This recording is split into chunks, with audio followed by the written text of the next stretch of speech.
from Fitton Field on the campus of the College of the Holy Cross in Worcester, Massachusetts, Charter TV3 presents live coverage of Central Mass College football.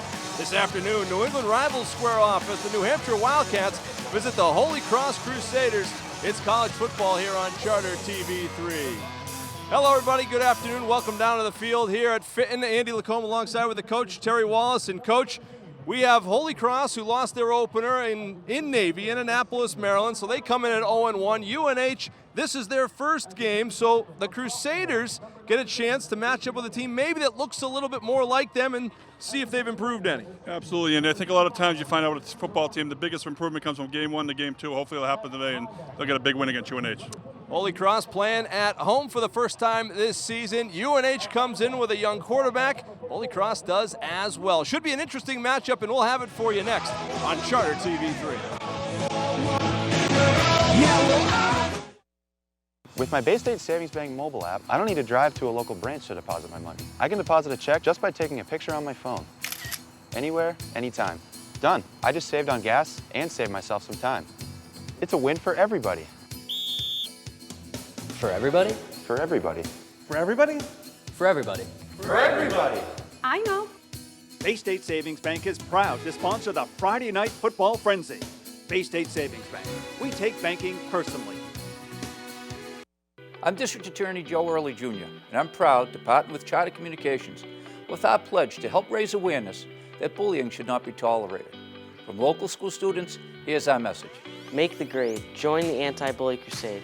Who wants a bully for a friend? We need to foster safe environments for students in their schools and communities. Join the anti-bully crusade. Take a stand to lend a hand. Don't be a bully. Presented by the law offices of Joseph J. Corriglia. Crusader Nation, your Holy Cross football team is on the rise. Our accomplishments in 2018 didn't happen by accident. They were the result of hundreds of hours of work. In the weight room, in the film room, on the practice field, and on game day. Our highest finish in the Patriot League since 2009? That happened. The largest comeback in program history? That happened. And the kick is through! Holy Cross with a walk-off win! Yeah, that definitely happened. Our winning streak to end the season continued well into December as we locked down the top recruiting class in the Patriot League and one of the best in the nation. So yeah, a lot happened in 2018. Now come see what happens next.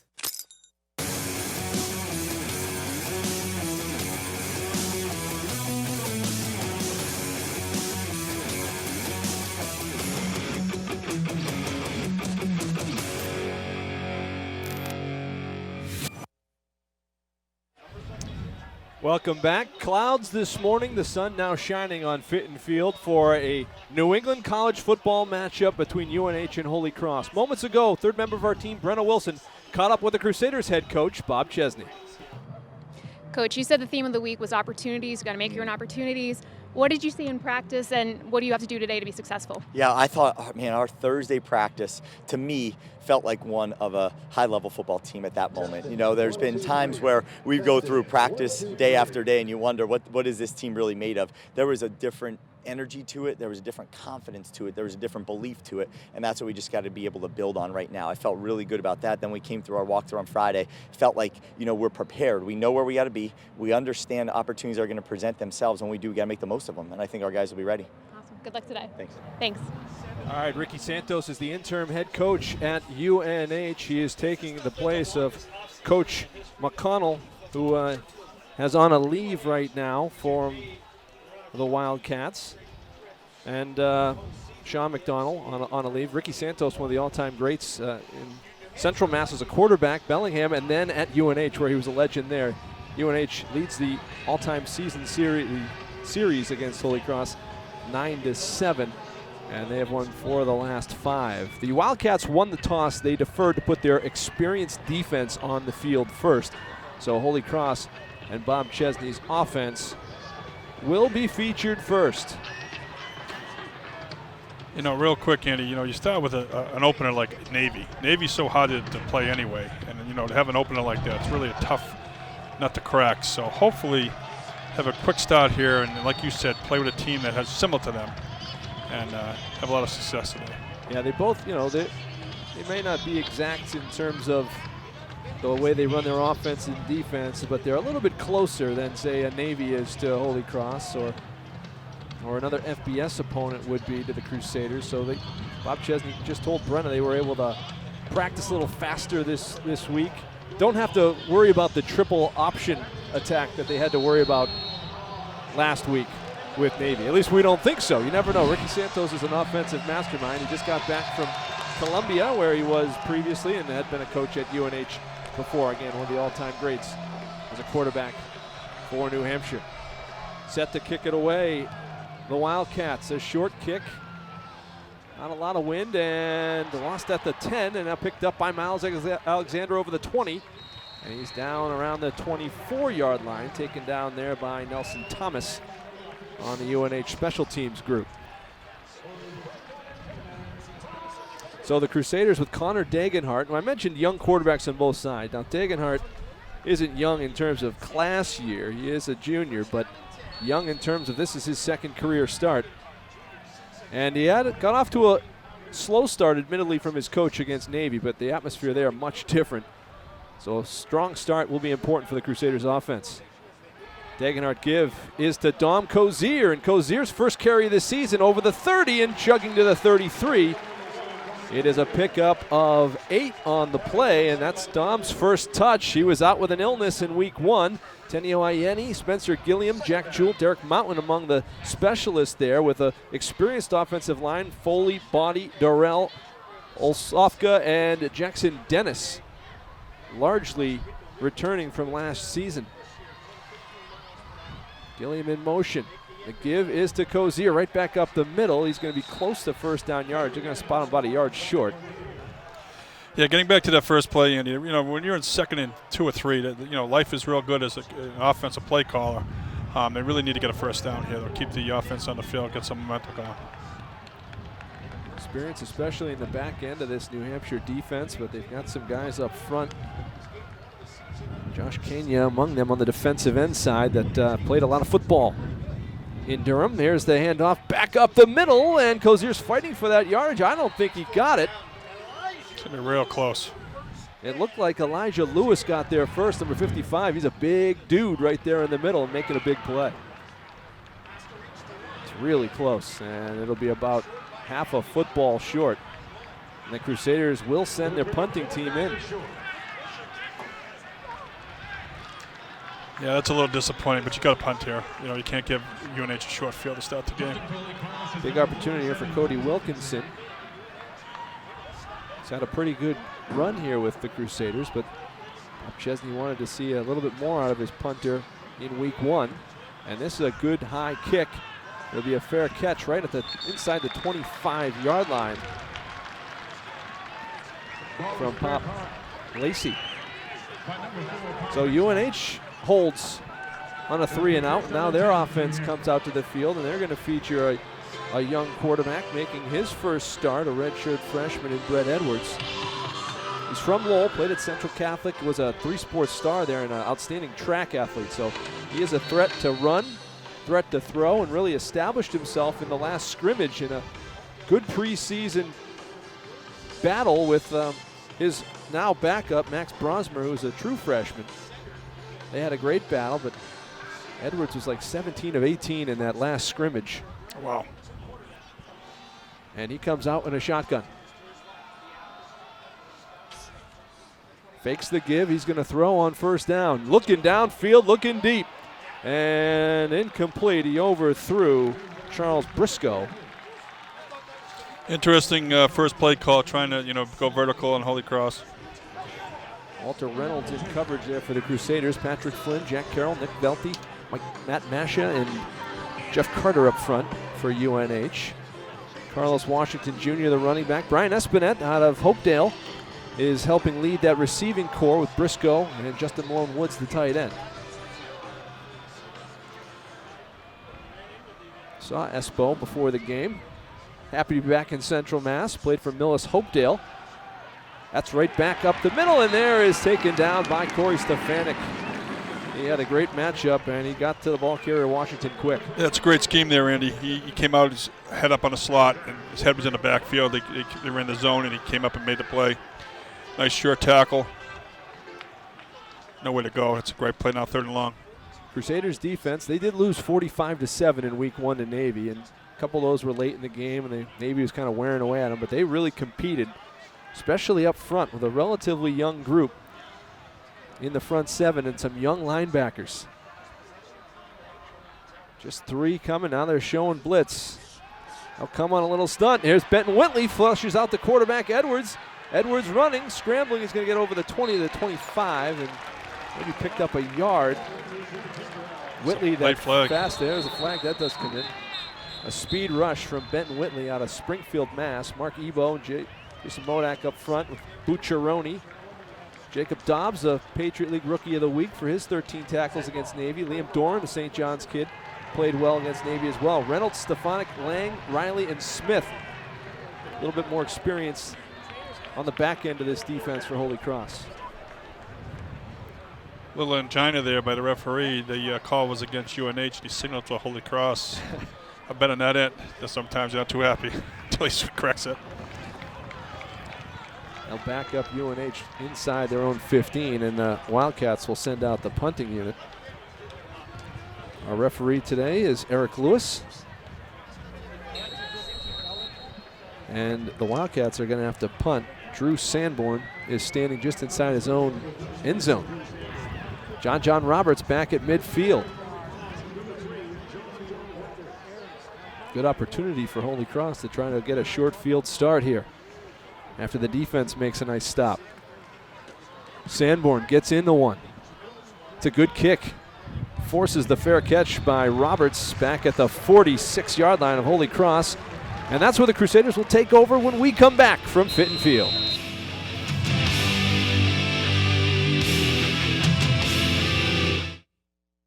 Sullivan Group is an insurance and risk management services firm based in Worcester for over 60 years. With the tremendous growth of life sciences both globally and locally, we've dedicated our resources to build a strong, knowledgeable, and responsive team to meet the insurance and risk management needs of this dynamic industry. Our personal lines team will make sure your home, your car, your personal belongings, and most importantly, your family are protected. The Sullivan Group has the resources, the carriers, and the coverage to protect you and your business. Hi, I'm Rich Salmon, GM of Bertera Nissan. Come join us for our 2019 clearance event. This is the all-new 2019 redesigned Nissan Altima, now available in all-wheel drive. Here we have the 2019 Nissan Kicks. Sporty, stylish, and incredibly fun to drive. If you work for UMass, Fallon, St. Gobain's, Wyman Gordon, or any of Worcester's largest employers, we'll take care of you with an additional discount up to $500. Bertera Nissan, Route 20, Auburn, Massachusetts. And so second look at the Holy Cross offense as they have great field position starting at, now the ball spotted right at their own 45. You know what, Andy, in a game you hear the term hidden yardage. Well, this is an example of hidden yardage. You each have one position, but now you gain 20 yards. So it's a really good job by the defense, and the penalty certainly helps. So now, you know, you get close to the first down marker here on fourth down. You have an opportunity to possibly go for it here. But hopefully they get a nice drive going and take advantage of the great field position. It's Dagenhart in the shotgun. Cozier with him. Tenioiani split out to the near side with Gilliam in the slot. Jewell up top.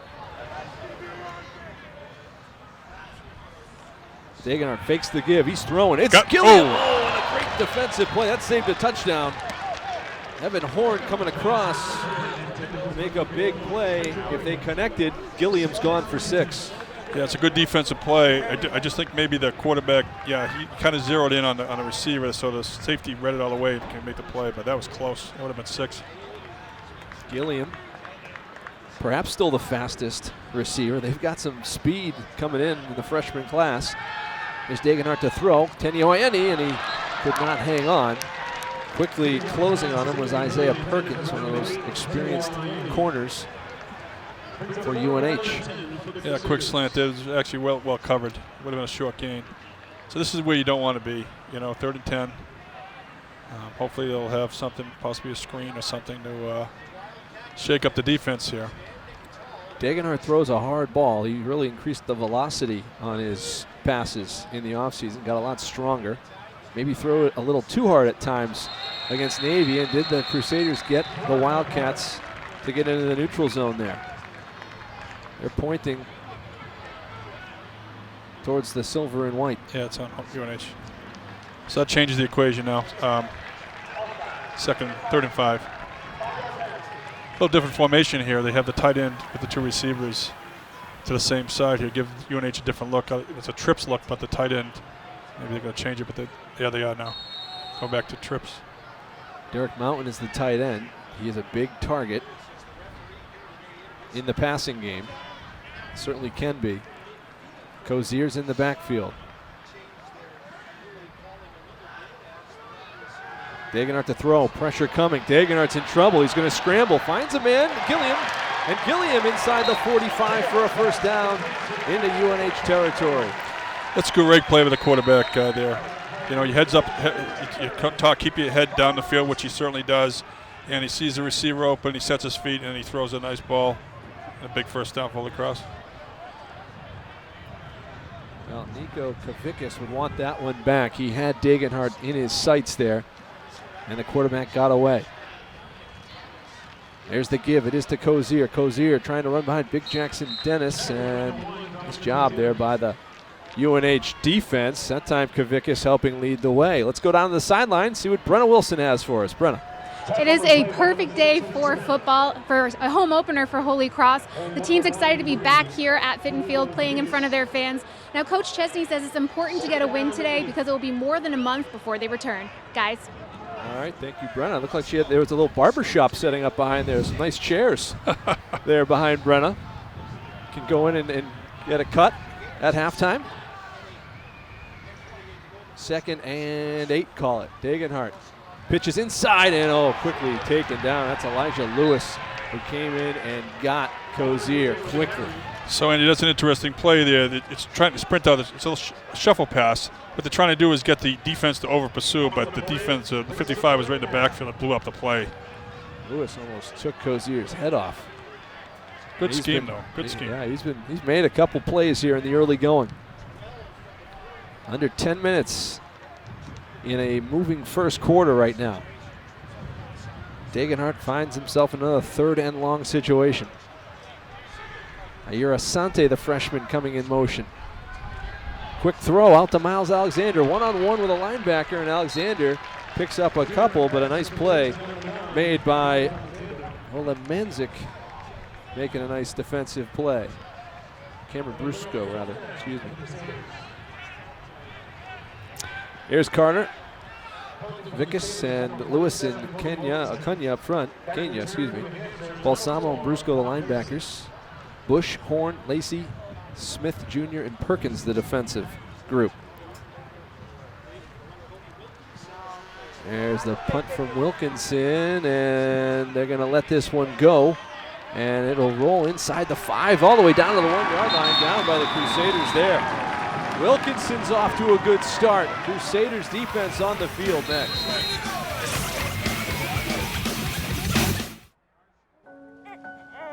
Kevin, meet your father. Kevin. Kevin. Kevin. Kevin. Kevin. Kevin. Kevin. Kevin. Kevin. Trusted advice for life. Kevin, how's your mom? Thank Life well planned. See what a Raymond James financial advisor can do for you. Bison Pride is the feeling that you get when you're with all of your Nichols friends and you're rooting for your team and your school and your community. Even though we are a smaller school, you feel the big school vibe here.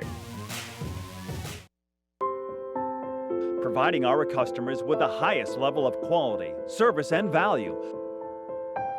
Pucci's Fine Jewelry, 205 West Boylston Street in West Boylston.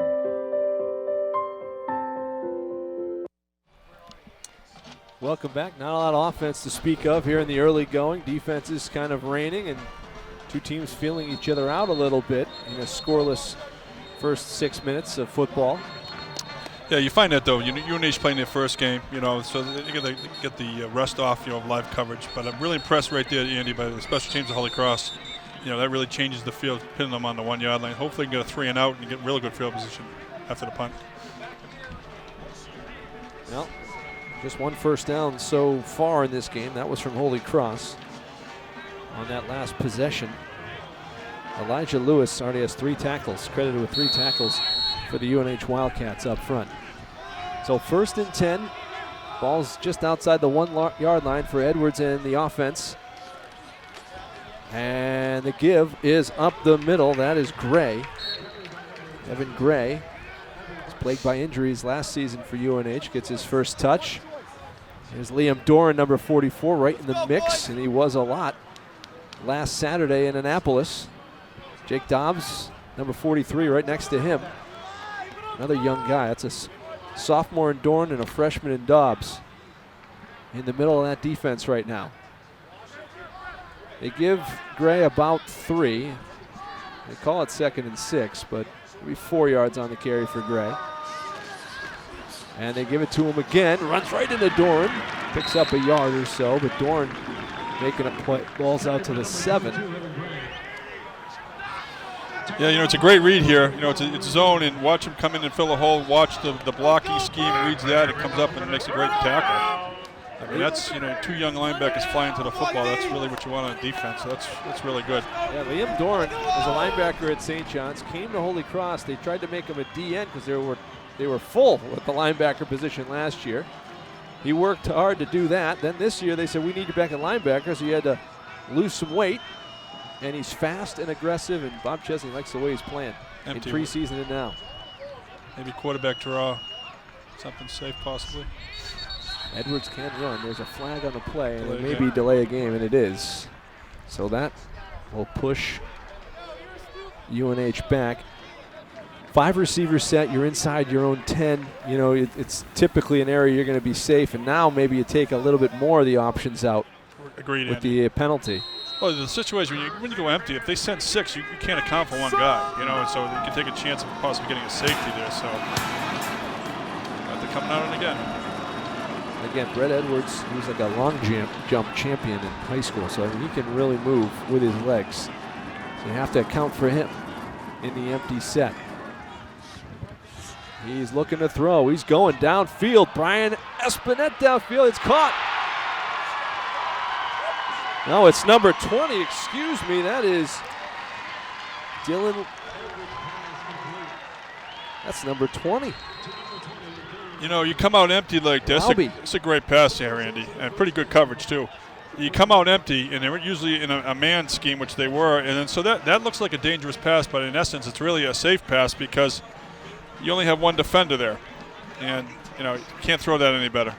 Again, yeah, play conservative inside the 10. No, they'd shoot it downfield to a reserve running back in Dylan Lauby. Well, it is Ricky Santos, so you expect it. Yeah.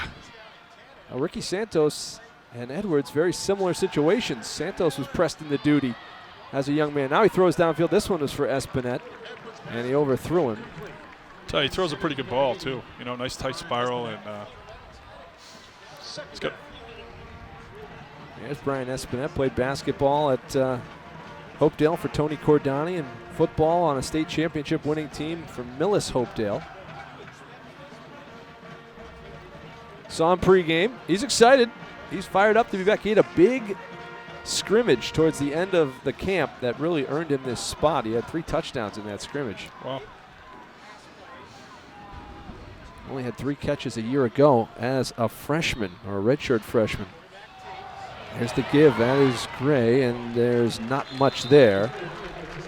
Evan Gray, maybe 2. Dobbs right around the stop again. Dobbs wearing the number of Nick Macbeth, so it's kind of appropriate that he's making a lot of tackles. Very true. 43 has been flying from sideline to sideline here for the last 5-6 years if you go back to the Macbeth days. And I really like their energy up front, especially Coach Mike Pucko, coaching the defensive line. You expect that out of them, but the linebackers are just flying, which is a really good sign. Edwards empty again. Lauby in motion. And Edwards to throw. He's looking for him again and overshoots Dylan Lauby with the Crusaders. Grant Holloman in coverage. So it'll be 4th down, and the punting unit coming on for UNH. They changed the field position a little bit there, though, with that big play. Very true. Yep.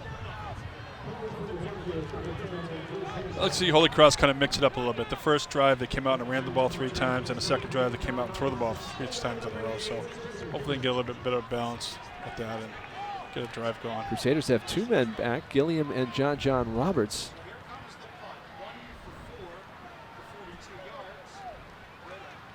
And Sanborn's kick, a nice high kick, and Roberts going to let this one go, and what a great play! It did not get into the end zone. A tremendous play downfield. And that's Perkins knocking the ball back. What a play. Crusaders will be backed up on offense when we come back.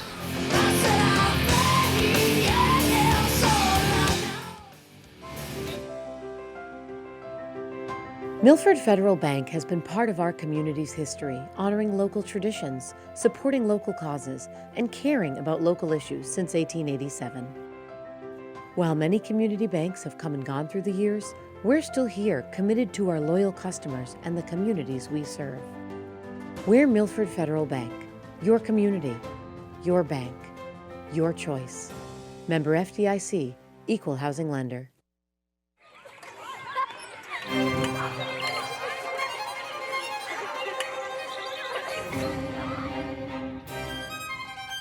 So the next step for you guys is to start taking circumferences. See where it's marked on beats 1 and 3 in that measure? Okay, good. Let's go one more time from the beginning. Here we go. Yeah. All right. Awesome.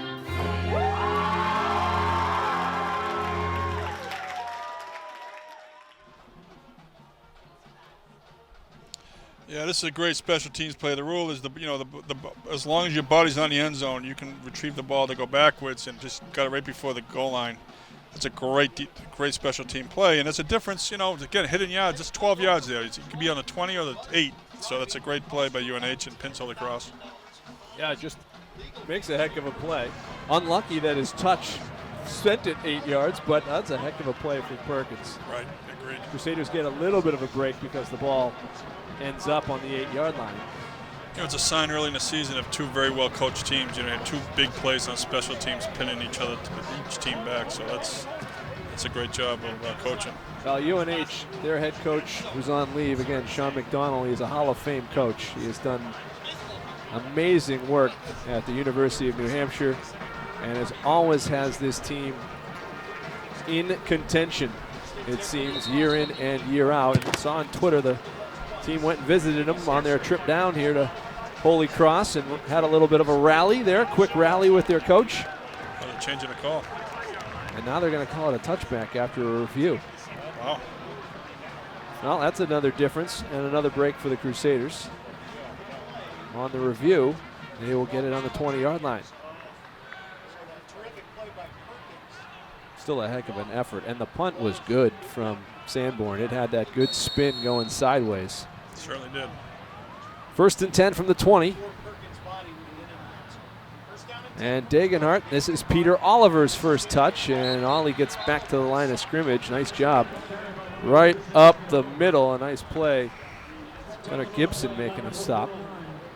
Here's another look at it. I don't know. Let's see. The only thing I can think of is possibly his left foot touched the line, but you can't really see. But that looks like a good play to me. I don't know. I think the Crusaders got a break. Yeah, I do too. On the replay there. We'll take it. 2nd and 10 for a nice play up front from the front 4 of UNH. Fake the give to Oliver, and now Degenhart eludes one man, firing downfield. Ayeni gets contacted, and they're going to get him for pass interference. And he did get tangled up back there, and Tenio's going to draw that pass interference call. Prince Smith was in coverage.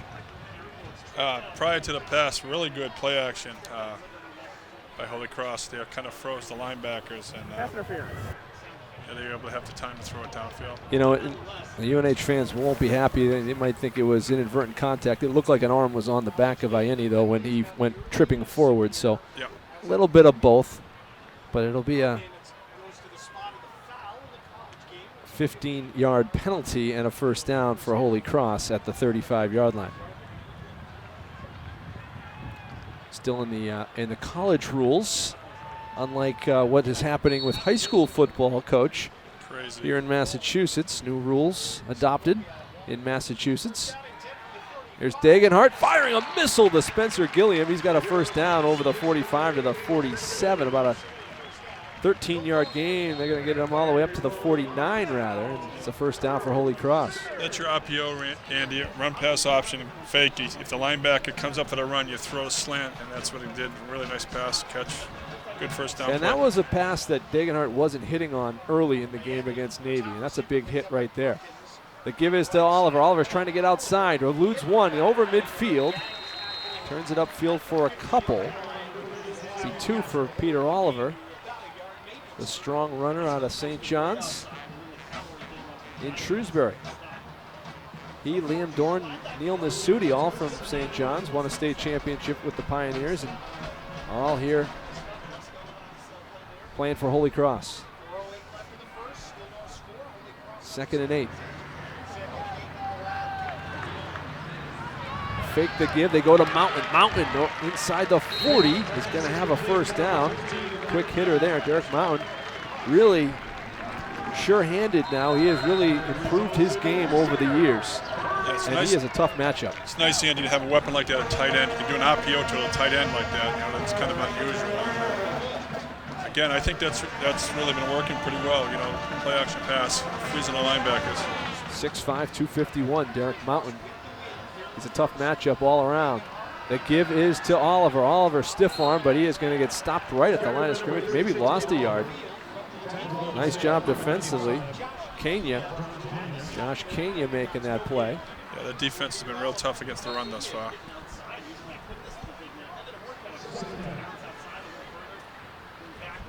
So we've seen Dom Cozier, we've seen Peter Oliver, Miles Alexander, who had the bulk of the carries in week 1, was on the kick return duties earlier. Quick hitter, it's complete to the 35. That's Ayira Santi. And Asante is inside the 35 with the spot. Asante is a burner. He can really move, and he's just a freshman. Yeah, good pass, right on time. So Andy, here's 3rd and 5 here. If you get the 4th down, you're kind of in no man's land. You got a nice drive going. You might want to try to go for it here on 4th down. Now they have man coverage up top with Ayeni. That's a good defender, though, on him.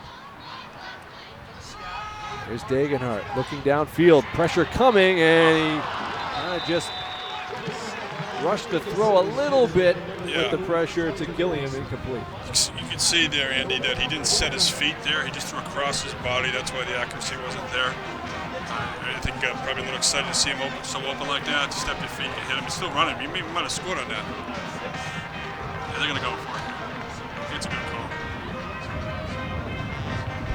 Gilliam can really move, so it's 4th down, and this is a situation where the Crusaders are going to go,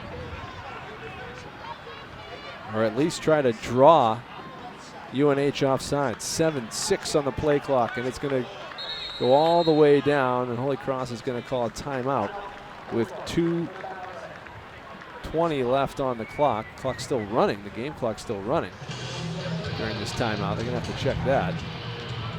That's interesting, huh? You don't see that every day. It is still running. Should be about 2:24 on the clock when they called the timeout, at least according to our unofficial clock, Charter TV3. So now they've set it up to 2:14. That doesn't seem right. But Bob Chesney will circle his charges, and Chris Smith, the offensive line coach, in the hat there, talking to his guys. Weather's really cleared up. There were remnants of, is it a tropical storm yet? Dorian? Yeah, I've lost count. We've been covering a hurricane for like the last 6 days. I've seen that one. And fortunately for us in the Northeast, it did not impact us, at least in central Massachusetts. Had some breeze, and we still have some wind at times here today. But overall, a beautiful day for football. I agree. Hey, Andy, I'll take a moment to quick shout out to my former coach at AIC, Pete McCarty. He's the defensive line coach for UNH. I said hi to him before the game. He's a great guy. He's been a great coach. And I've known him too many years, 33 years, I think. Wow. There's a lot of connections between these two staffs as well, between Holy Cross and UNH. Of course, a couple of UNH guys coaching on the Holy Cross staff right now. Ricky Santos has some connections with other coaches as well. Todd Gilchrist on the Holy Cross side, chiefly among them. That's a tight end here, Andy. Now he's blocking. Looking and firing. He was looking for Jewell, incomplete. UNH was in tight coverage there, and they hold defensively. I think it was Derek Thompson who was in there to make that play for UNH. Decent drive, you know, they moved the ball pretty well, but it seems like the defenses have really been controlling the play thus far, both sides. So Brett Edwards gets the ball back for Ricky Santos' offense.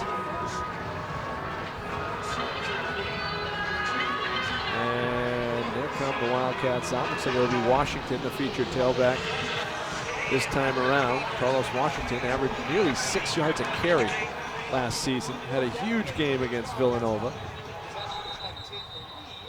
And a timeout taken by UNH, and Santos is hot on the far sideline. Didn't like the setup, and they just met about it. He's like, we just talked about it. Yeah, that's very frustrating as a coach, let me tell you. And you don't want to use a timeout like that either, but you know, you don't have the right play or right personnel doing what they're supposed to. Good crowd, huh, Andy? Yeah, it's filled in. Some good tailgating out on the baseball field, outfield, freshman field as well. Holy Cross doing some new things for the game day atmosphere. Marcus Blossom, the new athletic director, identified that in the right away when he was hired, when he was introduced. He wanted to change the game day atmosphere. They did a crosswalk here earlier where the team got off the buses. They walked through the tailgate section to try to fire up the fans that were there early. That's cool. I'll tell you, if you want to see a pregame atmosphere, go to Annapolis and see Navy. Can't even imagine. Wow. 1st and 10. And the give is to Washington, and he's quickly gobbled up. Mark Ebo looks like got to him first. This senior Ebo featured on the program this week for Holy Cross. Yeah, their defensive front is really dominating the line of scrimmage thus for Holy Cross. And you know, last week they really fought and they battled against a Navy offensive line that was, you know, they were hitting them low and they were running that option, and it was tough. But they battled through it and really competed, and Mike Pucko does a great job with that defensive group. Here they come. Coming on Edwards, and the ball was tipped at the line of scrimmage and incomplete. Joe Lang mixing it up a little bit there as the two teams exchange. And this looked like it was Modak, Jason Modak, getting the hand up there and knocking it away. Yeah, it's a great job of ball awareness there. You know, you taught the defensive lineman, if you can't get to the quarterback and he's, you know, look if he's throwing the ball, get your hands up and try to knock down the pass. That's exactly what happened. 3rd and 10. UNH has just converted the 1 3rd down. That was the long ball from the goal line earlier. Here's Edwards looking downfield. It is a screen. It's Washington, a nice recovery. And taken down short of the 40. The first guy there was John Smith, and he's jacked and pumped about it. Great read here. You know, a screen down, you know, 3rd and long, and a great pursuit to the ball by Holy Cross, and stop him short. Smith got some help from Liam Anderson there, seeing some action this week. So 4th and 9, under a minute to play in the first quarter. UNH in a spread look here from the punt. Sanborn, it's a high kick. John Edwards calls fair catch, catches it up high, right at the 23-yard line where Holy Cross will take over. Crusaders doing a good job getting UNH off the field on 3rd downs. Absolutely, doing a great job. Again, I think they're controlling the line of scrimmage. Linebackers are flying around, and Defenses look really well, really good.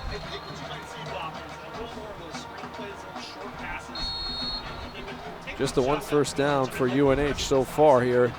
43 seconds left in the first quarter. Not a lot of yards to speak of from either team. Here's Holy Cross. Dagenhart from the shotgun. It is Dom Cozier. Pressure coming. He hits Mountain, and Mountain is going to be stopped in the backfield. And the timing of that one just got thrown off. A nice job all the way around. Evan Horn defending. Yeah, it's a great read by the outside linebacker there. You know, following the tight end and you know, lose yards on first down. It's really good for the defense. They probably won't run a play. I don't think they'll probably regroup and start the second quarter. Evan Horn 6 foot 206 going up against Mountain, who's 6'5" on that last play. 2nd and 12 coming. 5 seconds on the clock. They're going to run the play into Cozier. Cozier off the left side. He's over the 25 to the 26. Call it 5 on the play, and that'll be the final play, we believe, of the first quarter. We are scoreless from Worcester. UNH, Holy Cross. Second quarter coming up.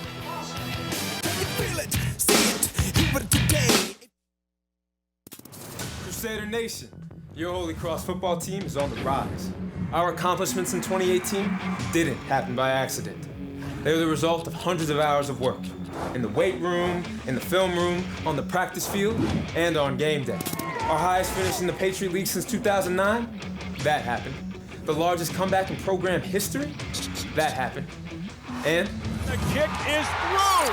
Holy Cross with a walk-off win! Yeah, that definitely happened. Our winning streak to end the season continued well into December as we locked down the top recruiting class in the Patriot League and one of the best in the nation. So yeah, a lot happened in 2018. Now come see what happens next.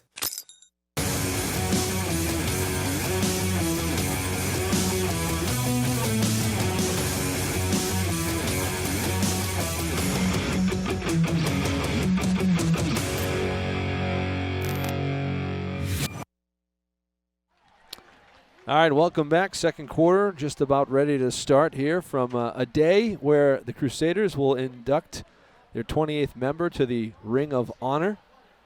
Jerry McCabe is going in at a halftime ceremony. Holy Cross, after one quarter of play, Connor Dagenhart, 7 of 11, just 34 yards through the air. And the leading rusher is Dom Cozier. He had 16 yards on 5 carries. Yeah, it hasn't really been an offensive fireworks here yet. You know, and the percentage is really good, 7 out of 11. Hopefully they'll stretch the field a little bit more. I'll tell you, UNH flies at the ball too. Really impressive on defense also. 3rd and 7 to greet Dagenhart in the offense to start the second quarter. Cozier in the backfield with Dagenhart. UNH showing some pressure up the middle. They back it off. They rush 4. Fires across, and they find Ayeni for a first down over the 35. Out to the 39 is where they're going to spot it. Yeah, that's a great ball there. 13 yards to Tenio Ayeni, who led Holy Cross in receptions last week against Navy at 7 catches.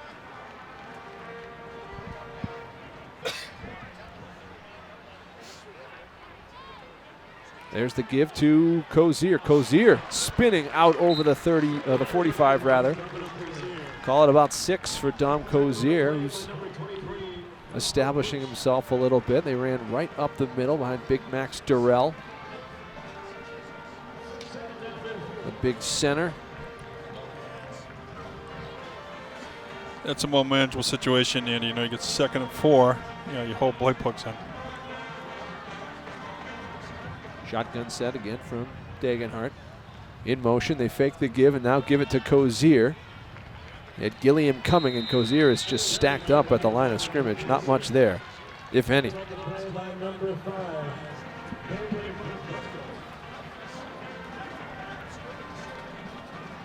Nickel Sofka there, that right guard, had a nice block on the last run prior to that one. 3rd and 4, clock running.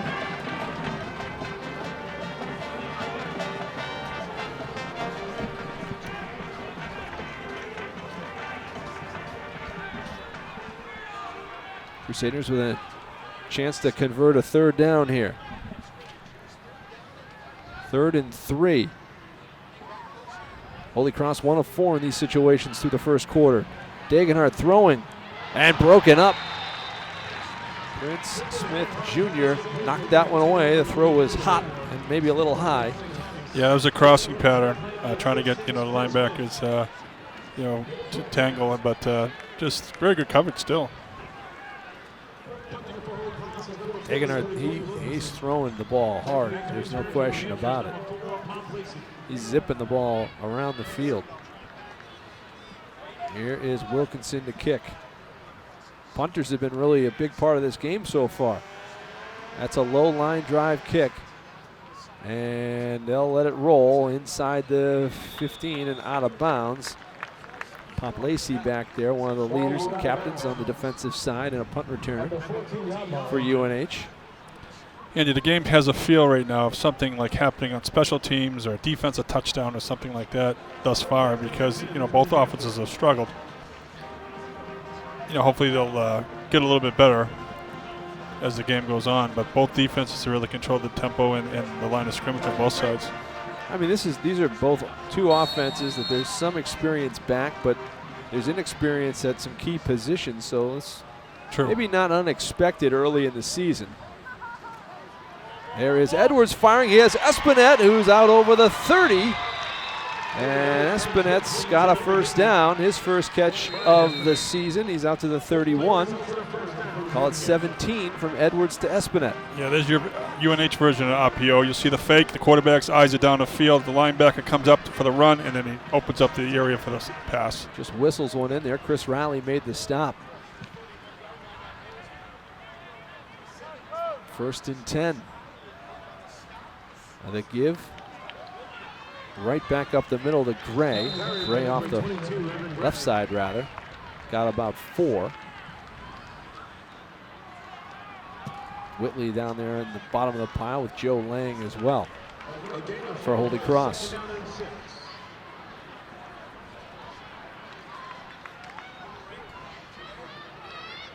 You wonder how many people from Hopedale are here to cheer on Brian Espinette. Bet you a bunch. Not a far drive from Hopedale to Worcester. That's up the middle. Gray is powering for yardage. He's got a first down and more.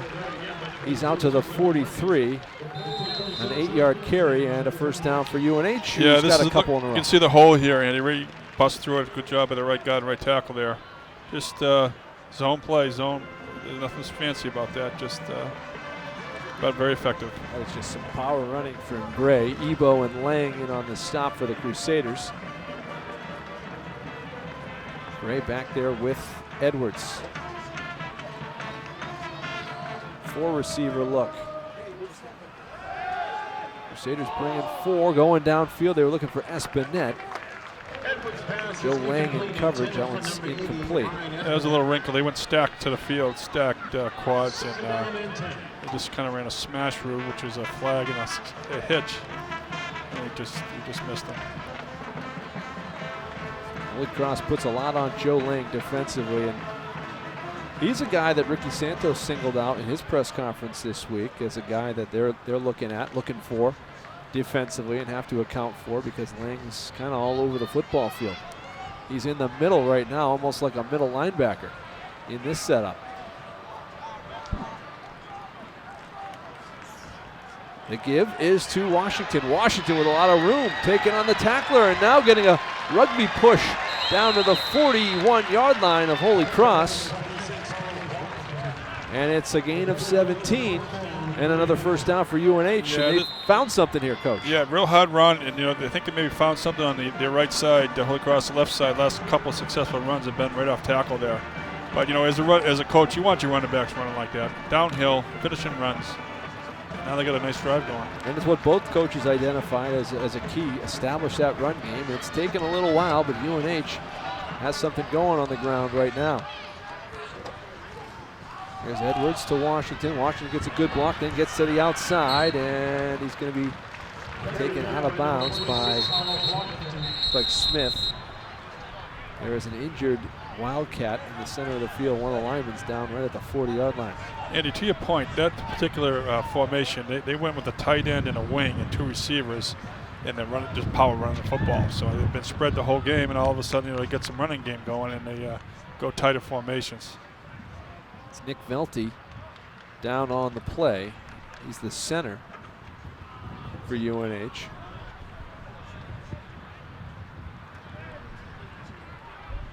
Washington ended up getting 9 yards on the play, so it's going to set up a 2nd and 1 when we resume. You see Velty's got the helmet off. He's right in the middle of the field here. And it looked like he might have just got, he got the leg swept out from under him. Yeah, that's, hopefully he didn't have a knee injury there. He's pounding the ground, something's not good. Well, Velty, a big part of that offense, 6'3", 286-pound junior, gets a hand up, and he's not going to, he's going to walk off under his own power, so that's a pretty good sign. You know those offensive linemen, they're tough. They don't want any assistance. They can't walk at all. Gets a little high five from his interim head coach, and he'll get replaced at center. Osho Omoyeni, who's a redshirt freshman.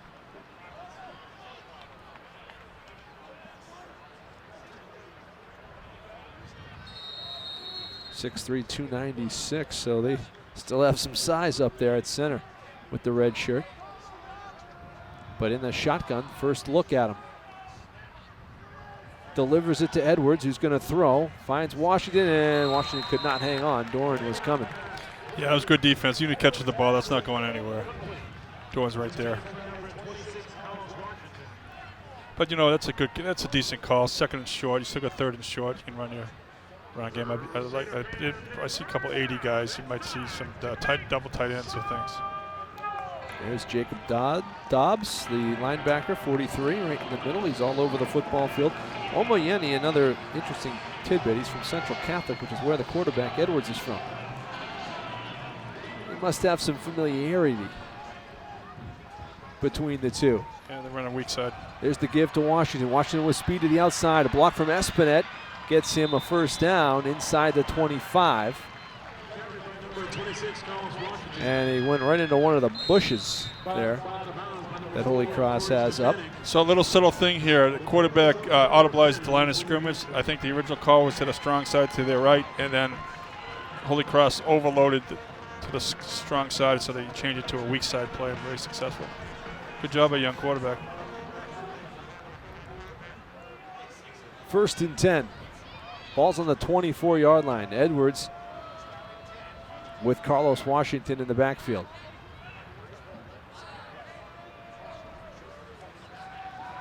Edwards to throw, and now pressure coming. Bucciaroni was coming. Now he gets away from Whitley, and Edwards going to use his feet, pick up a couple of yards for getting chased out of bounds by Dobbs. Yeah, like you said, Andy, real good athlete. That could have been a 10-yard loss. It turns into a short gain, which is a big difference. Yeah, you almost get the sense the Crusaders linemen are aware of that quickness and, wary of taking a lunge at him. Right. Because they know how quick he can be.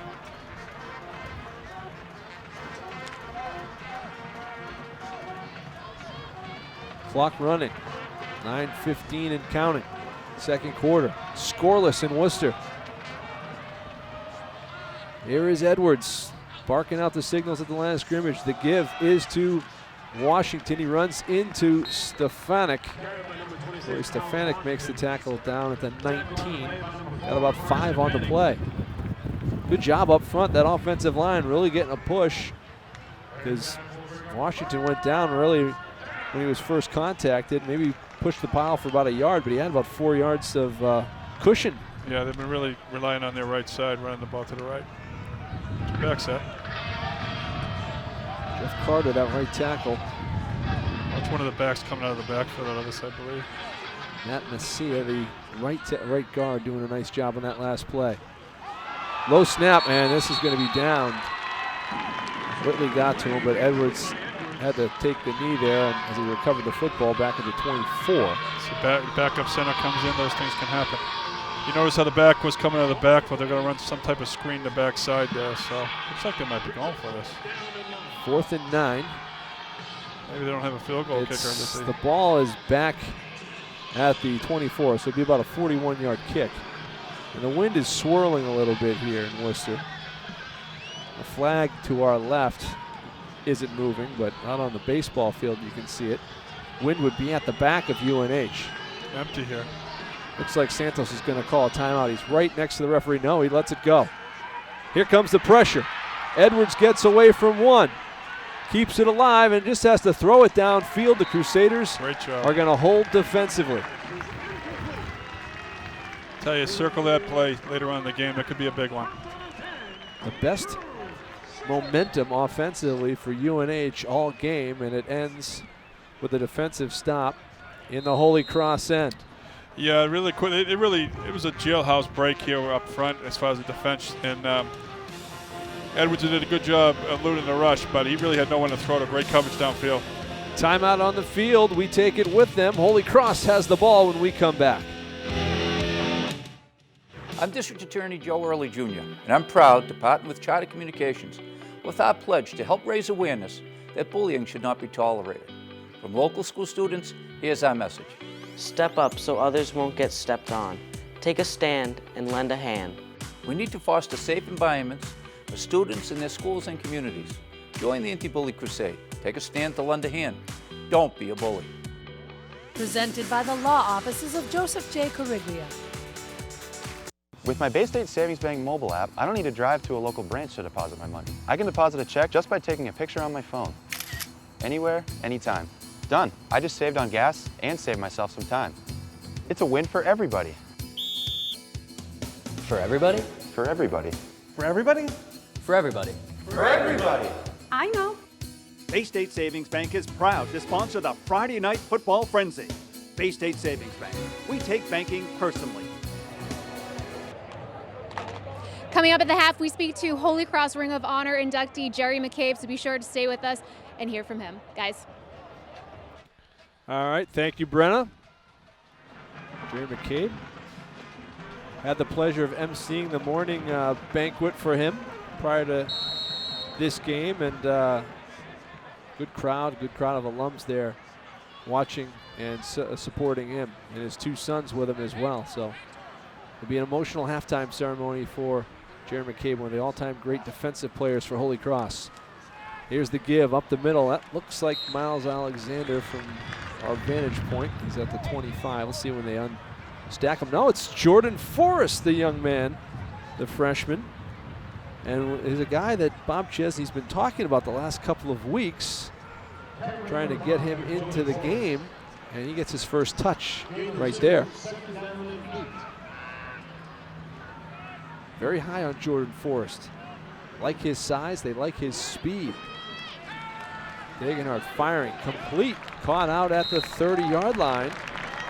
And that is Dominic Thomas, another freshman, who they're very high on as well, and wanting to get into the game plan a little bit more. He picks up about 6. It's going to be 3rd and 2, just over the 31. Yeah, it's a good gain. Again, Holy Cross throwing a lot of underneath stuff, stops and hitches and slants.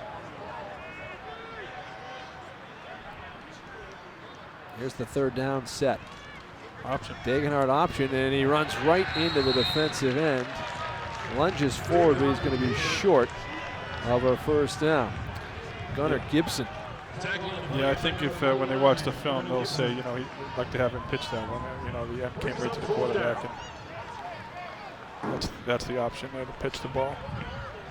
Now down to 6 minutes left in the first half. The wind swirling now at the back. And this is Derek Ing who's punting for Holy Cross.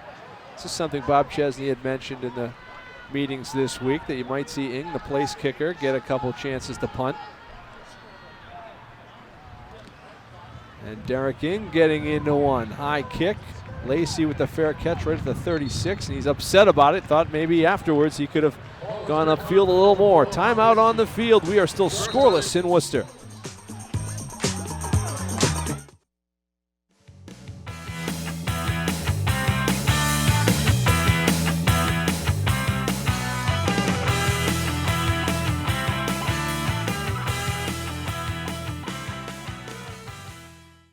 Local news from Central Massachusetts for Central Massachusetts. Worcester police are asking for the public's help as they investigate a shooting. A porch fire in Worcester displaces 8 residents. Towns are reaping the benefits of the state's growing marijuana business. It was a warmer day in the city Tuesday, and temperatures are only expected to rise. Reporters in the field. And an in-depth local forecast. Worcester News Tonight on Charter TV3. Elizabeth Warren talks about the 1%. She is the 1%. Now, if you really are so concerned about the little guy and the average guy and the middle income person, where are you? Too bad that our own Congressman, Jim McGovern, doesn't have the fortitude to stand up and speak on behalf of the people in his community. They all go to Congress with no money in their pocket, and they all leave there as millionaires. How does that happen?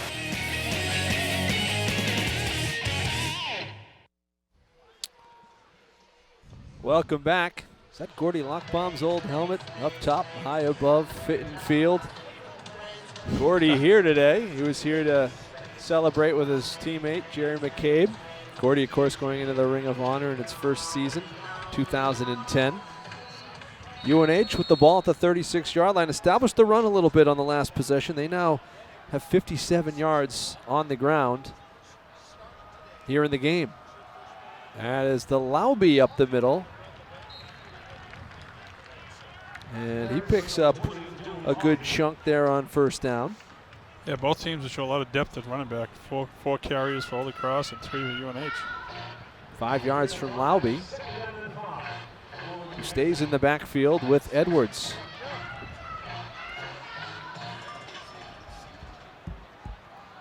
Offense, you just get the sense, just starting to click a little bit here for UNH. It's taken a couple of possessions. Laube up the middle, not much there. Nice job from Benton Whitley, who got to him. Whitley played at Minnechaug. He's a Springfield guy. They like his speed on the outside, number 17. Third down coming. 2 of 6 so far, UNH on third downs. Neither team's been all that successful offensively.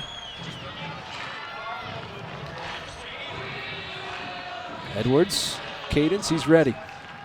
He's looking downfield, flushed out. Edwards throwing, has a man, incomplete. Briscoe broken up last minute, and it looked like it was Reynolds in coverage. Great pursuit by 92 of Holy Cross right there on the quarterback. Just relentless pursuit from the backside. Not sure, he might not have been able to, Edwards, run for this one with his speed to pick up that yardage, but looking downfield, and nice job defensively from Reynolds, just a little bit underthrown, as you mentioned. So here's Sanborn to kick. Holy Cross gets the ball back. Whose offense will get it together first? John Roberts lets that one go out of bounds. Holy Cross will get a pretty good look at it over the 25. We'll see where they spot it when we come back. Crusaders with the ball. Sullivan Group is an insurance and risk management services firm based in Worcester for over 60 years. With the tremendous growth of life sciences both globally and locally, we've dedicated our resources to build a strong, knowledgeable, and responsive team to meet the insurance and risk management needs of this dynamic industry. Our personal lines team will make sure your home, your car, your personal belongings, and most importantly, your family are protected. The Sullivan Group has the resources, the carriers, and the coverage to protect you and your business. Hi, I'm Rich Salmon, GM of Bertera Nissan. Come join us for our 2019 clearance event. This is the all-new 2019 redesigned Nissan Altima, now available in all-wheel drive. Here we have the 2019 Nissan Kicks. Sporty, stylish, and incredibly fun to drive. If you work for UMass, Fallon, St. Gobain's, Wyman Gordon, or any of Worcester's largest employers, we'll take care of you with an additional discount up to $500. Bertera Nissan, Route 20, Auburn, Massachusetts. All right, so the Crusaders with 4 minutes and 10 seconds left get the ball back. There's Todd Gilchrist in the middle. I mentioned briefly the connection. He was at Columbia at the same time that Ricky Santos was there, so there's some familiarity there. He's the pass game coordinator for Holy Cross, right there in the center with the headsets on. And obviously Scott James, a defensive coordinator for Holy Cross, spent years at UNH. So plenty of familiarity there as well for Holy Cross and UNH. And the Crusaders also have a UNH legend on their defensive staff as well. More on that in just a little bit. So a lot of connections on the coaching staffs here. Here is Degenhart looking downfield. He's got a man. It's Gilliam. He's open. It's caught. Now Gilliam beyond Lacey. He's inside the 10. And it's first and goal coming for Holy Cross. Degenhart delivers it. Yeah, that's a great play. We're talking about maybe trying to stretch the field. That certainly did. It was an RPO, fake handoff, and then he just beat the defender and the quarterback to a great ball. Now you got to capitalize on this. And the speed of Spencer Gilliam is a guy who can stretch the field. Nice job by Lacey to chase him down. First and goal on the longest play of the game, 62 yards for Holy Cross. There's the give. Cozier, and there's nothing there. He's stacked up right back at the 10-yard line. Yeah, you might be able to run a zone read pretty soon, but the quarterback just having them pull. They're really collapsing on the running back on that. Little bit of pace now for Holy Cross. They go up the middle, nothing there. Just swarmed by the defense, Evan Horn and company up the middle. So in a game like this, you want to be aggressive, but you also got to say to yourself, a really good scoring opportunity. There hasn't been any. So you want to make sure you have a really good play call here, and then don't get a sack, don't turn the ball over. So 3rd and 11, Crusaders have gone backwards in their last 2 plays. After the big ball to Gilliam. 3 receivers to the far side. Here's Degenhart looking downfield, still looking, just has to get rid of it. Good coverage downfield from UNH, and there was nobody home. And so Derek Ing is going to come out to try to knock down a field goal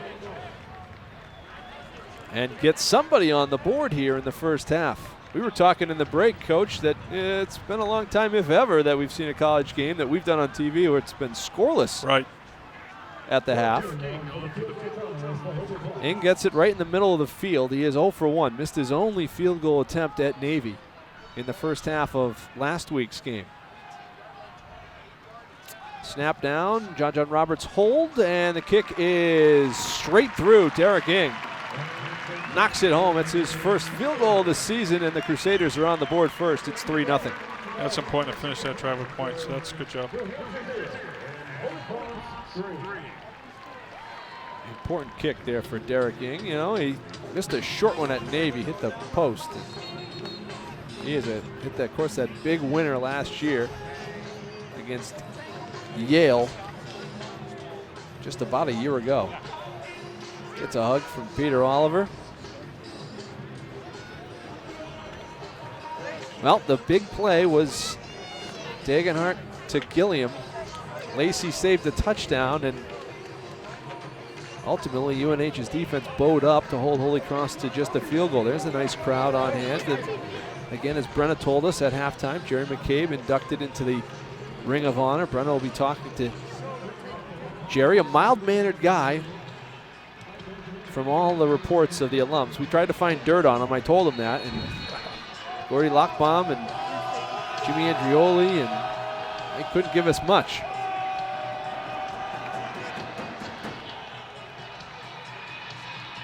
It's one of the great traditions around, Andy, the Holy Cross Football Ring of Honor. Really is. Larry Doyle, Friends of Crusader Football, Spencer Houston do a tremendous job. Here's the kick. And does it go through the end zone? It does for a touchback. Lobby let that one go. That one close to sneaking out of bounds before it got through the end zone, but a nice kick from Wilkinson. No, I really like the first down call though too. They've been hitting everything underneath, and then they come out and take a shot and they hit it. That's made you open up things in the second half for them.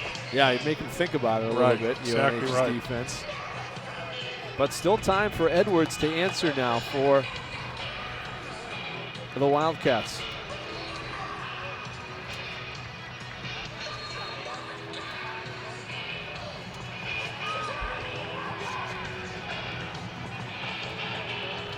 Edwards, it looks like he's got Washington Jr. behind him. 4 receivers, bunch set. Edwards throwing, complete. And caught there, Malik Love with a grab out to the 36-yard line, or 30-yard line rather, called 5.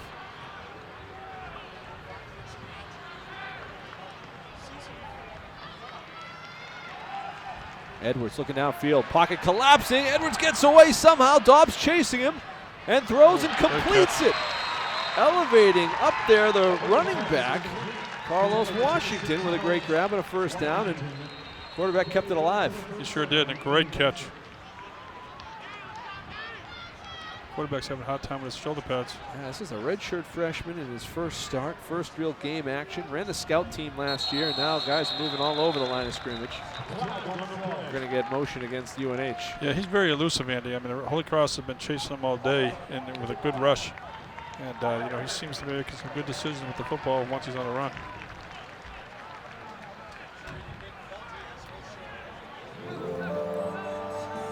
Four for 12. Actually, he just completed his last one now, so 5 for 13 is Edwards.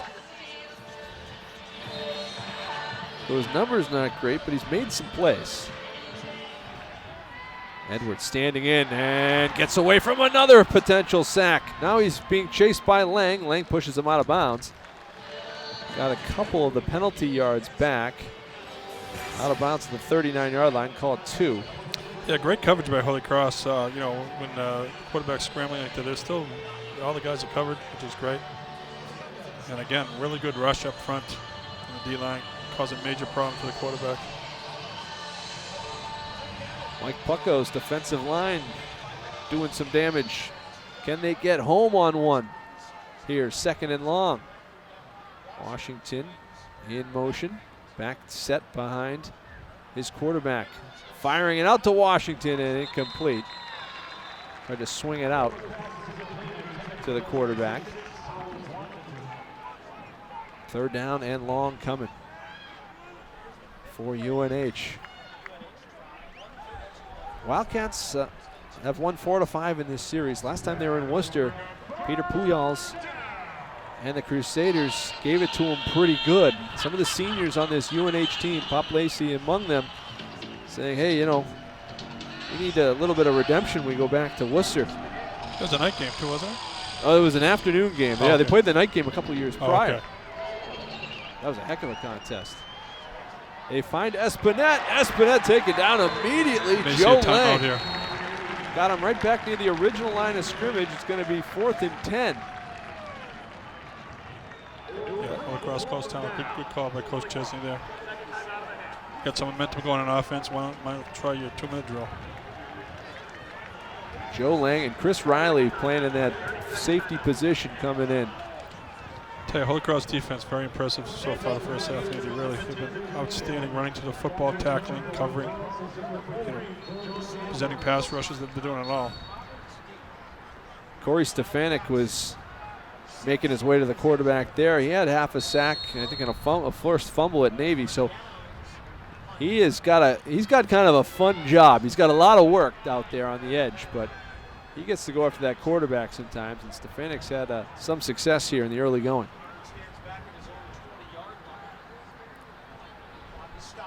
Sanborn to kick. Crusaders brought some heat there. Now there's a flag that gets thrown. Let's see what it is. The referee threw the flag behind the punter.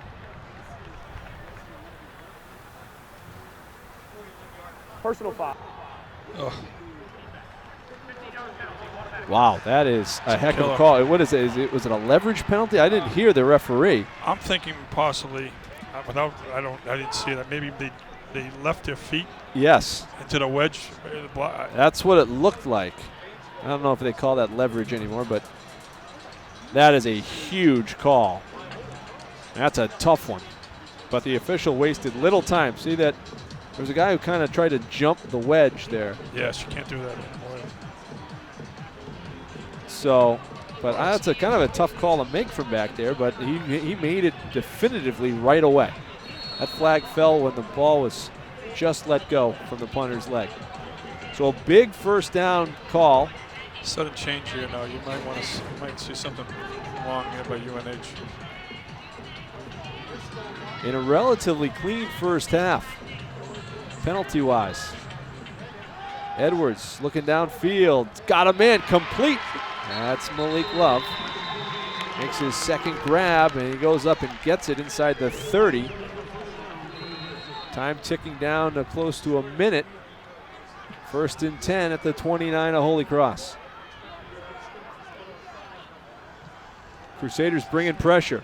Edwards sneaks away. He's inside the 20. And will run out of bounds at the 15-yard line. He'll get another first down just shy of the 15. Yeah, he's showing a lot of poise, Andy, as a redshirt freshman, I'll tell you. Really, he's had a lot of heat on him, and he's making good decisions as far as leaving the pocket. And getting out of bounds is the right play there, too, not only for safety reasons, but to stop the clock. 56 seconds, clock stopped. And UNH threatening. Drive kept alive by a personal foul call and a punt. Edwards looking to the end zone. Nobody there except an interception. Picked off, and right there was John Smith.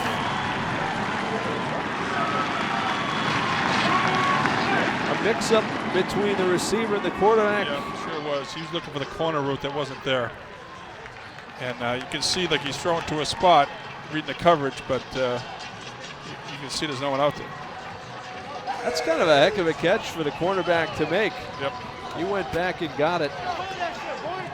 So now I think, Andy, with 51 seconds on your own 20, you'll probably see Holy Cross possibly be conservative here and be happy with a 3-point lead at halftime. You never know. You would think. They avoid the damage after the penalty gave UNH new life on the down. They're going to throw on first down. Ieni, they had him, but just short of him was the pass. They threw right back to where the pressure was coming and could not connect. And yeah, just looking on the field, is there 2 55s? Because there's a 55 playing tackle. Isn't he in for the center now too? 65. Oh, 65, okay. Yeah. I'll say you don't see too many people going both ways in college. So. Yeah. Yes, 55 is Elijah Lewis, who's been very good and was very good in the early going. They're throwing again on second down. Caught by Mountain this time. Out of bounds, though. That's out of bounds, shy of the 25. The only problem with this now is if you don't get a first down, UNH still has 2 timeouts left. They'll get good field position too. So if you get a first down, great, keep going. But that was a possession pass. Quick hitter to Derek Mountain. 43 seconds left for Dagenhart and the offense. Dagenhart is 12 of 19. He's going to run, looping around, firing. Oh, and he cannot connect with Gilliam on the run. And so UNH will get the ball back. Crusaders did not take much time off the clock. Yeah, somewhat surprised by that. I mean, it's good to be aggressive, but when you got to go 80 yards in 50 seconds, it's a little hard.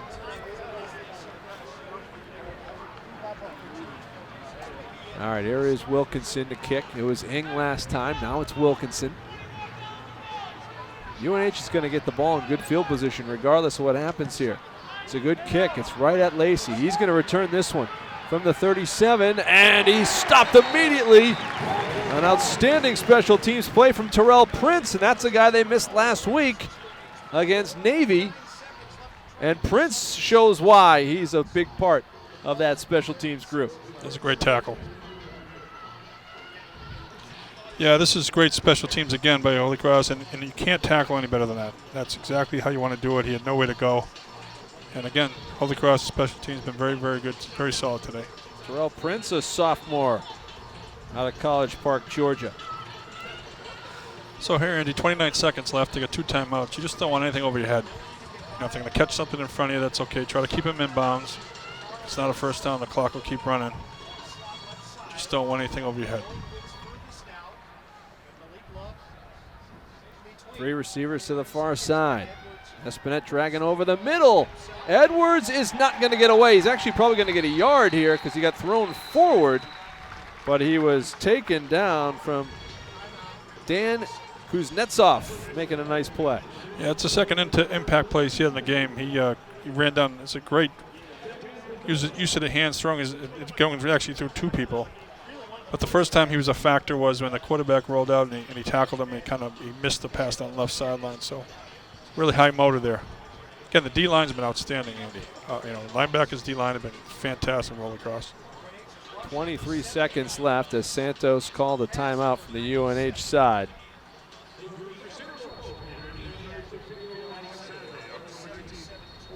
Yeah, there's a couple things. I mean, obviously you don't want to make a mistake either on the UNH side. Right. Lose the football and give up a pick 6 the other way. Right. Because, both teams go into halftime pretty happy. Not playing well, and it's still a close game, In the Holy Cross case, they got the lead, so it's even better. Right. All right, 2nd and 9. They give him a yard on that throw forward from Kuznetsov on the quarterback, Edwards. Just chucked him forward for a yard.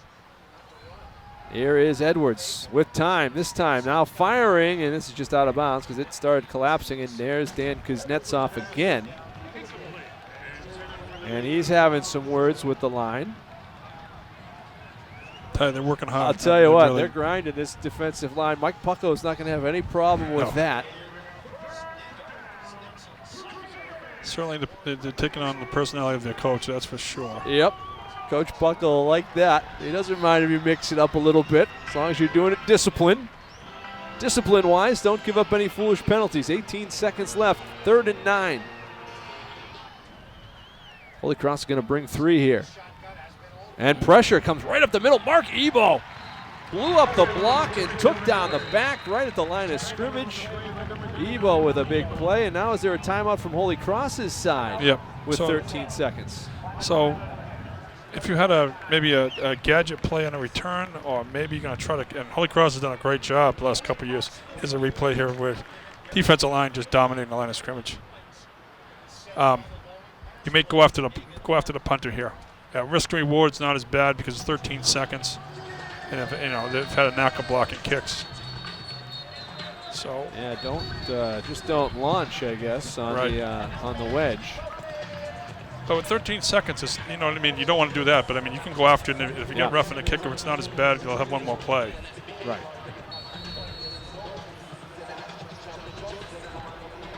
Well, the Crusaders have everybody on the line of scrimmage. They have nobody back. They're going to send 11. And they drop back a little bit in coverage. Oh, he gets it away. This will drive all the way down inside the 15, down right there at the 15. 4 seconds left. Yeah, I'm surprised UNH touched the ball there. They should just let the ball go. It would have been into the half. But I like that aggressive thing on special teams. I get risk and reward, 13 seconds, go after it. They've done a great job over the years of doing it. Got really not a lot to lose. Well, 4 seconds till the locker room. I would think either a handoff or a knee here, but again.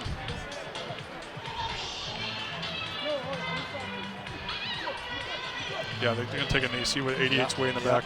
Yeah, Gilliam's back there in that position, so they're in a spot to take the knee here. they get their personnel right.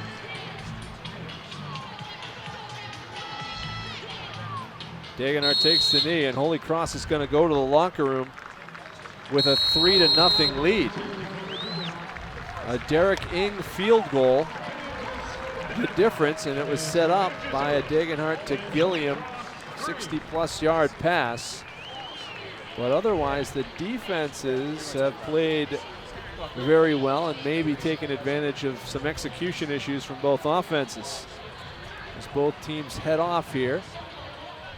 And Brenna Wilson has Bob Chesney on the field. Brenna.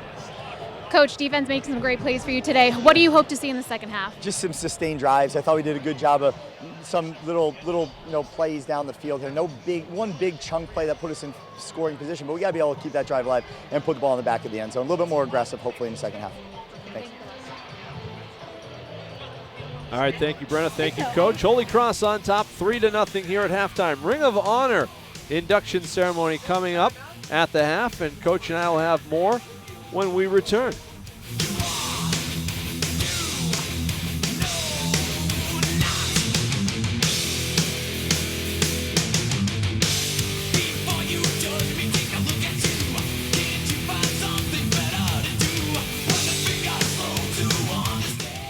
I'm District Attorney Joe Early Jr., and I'm proud to partner with Charter Communications with our pledge to help raise awareness that bullying should not be tolerated. From local school students, here's our message. Take a stand. Lend a hand. It isn't big to make others feel small. We need to foster safe environments for students in their schools and communities. Join the Anti-Bully Crusade. Take a stand to lend a hand. Don't be a bully. Presented by the law offices of Joseph J. Coriglia. With my Bay State Savings Bank mobile app, I don't need to drive to a local branch to deposit my money. I can deposit a check just by taking a picture on my phone. Anywhere, anytime. Done. I just saved on gas and saved myself some time. It's a win for everybody. For everybody? For everybody. For everybody? For everybody. For everybody. I know.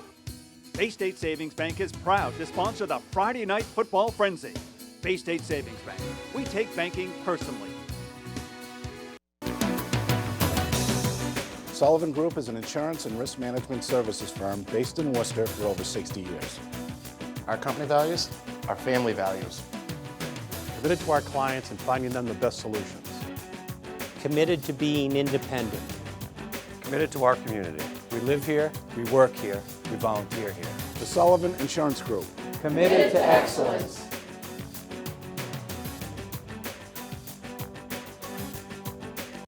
Hi, I'm Rich Salmon, GM of Bertera Nissan. Come join us for our 2019 clearance event. This is the all-new 2019 redesigned Nissan Altima, now available in all-wheel drive. Here we have the 2019 Nissan Kicks. Sporty, stylish, and incredibly fun to drive. If you work for UMass, Fallon, St. Gobain's, Wyman Gordon, or any of Worcester's largest employers, we'll take care of you with an additional discount up to $500.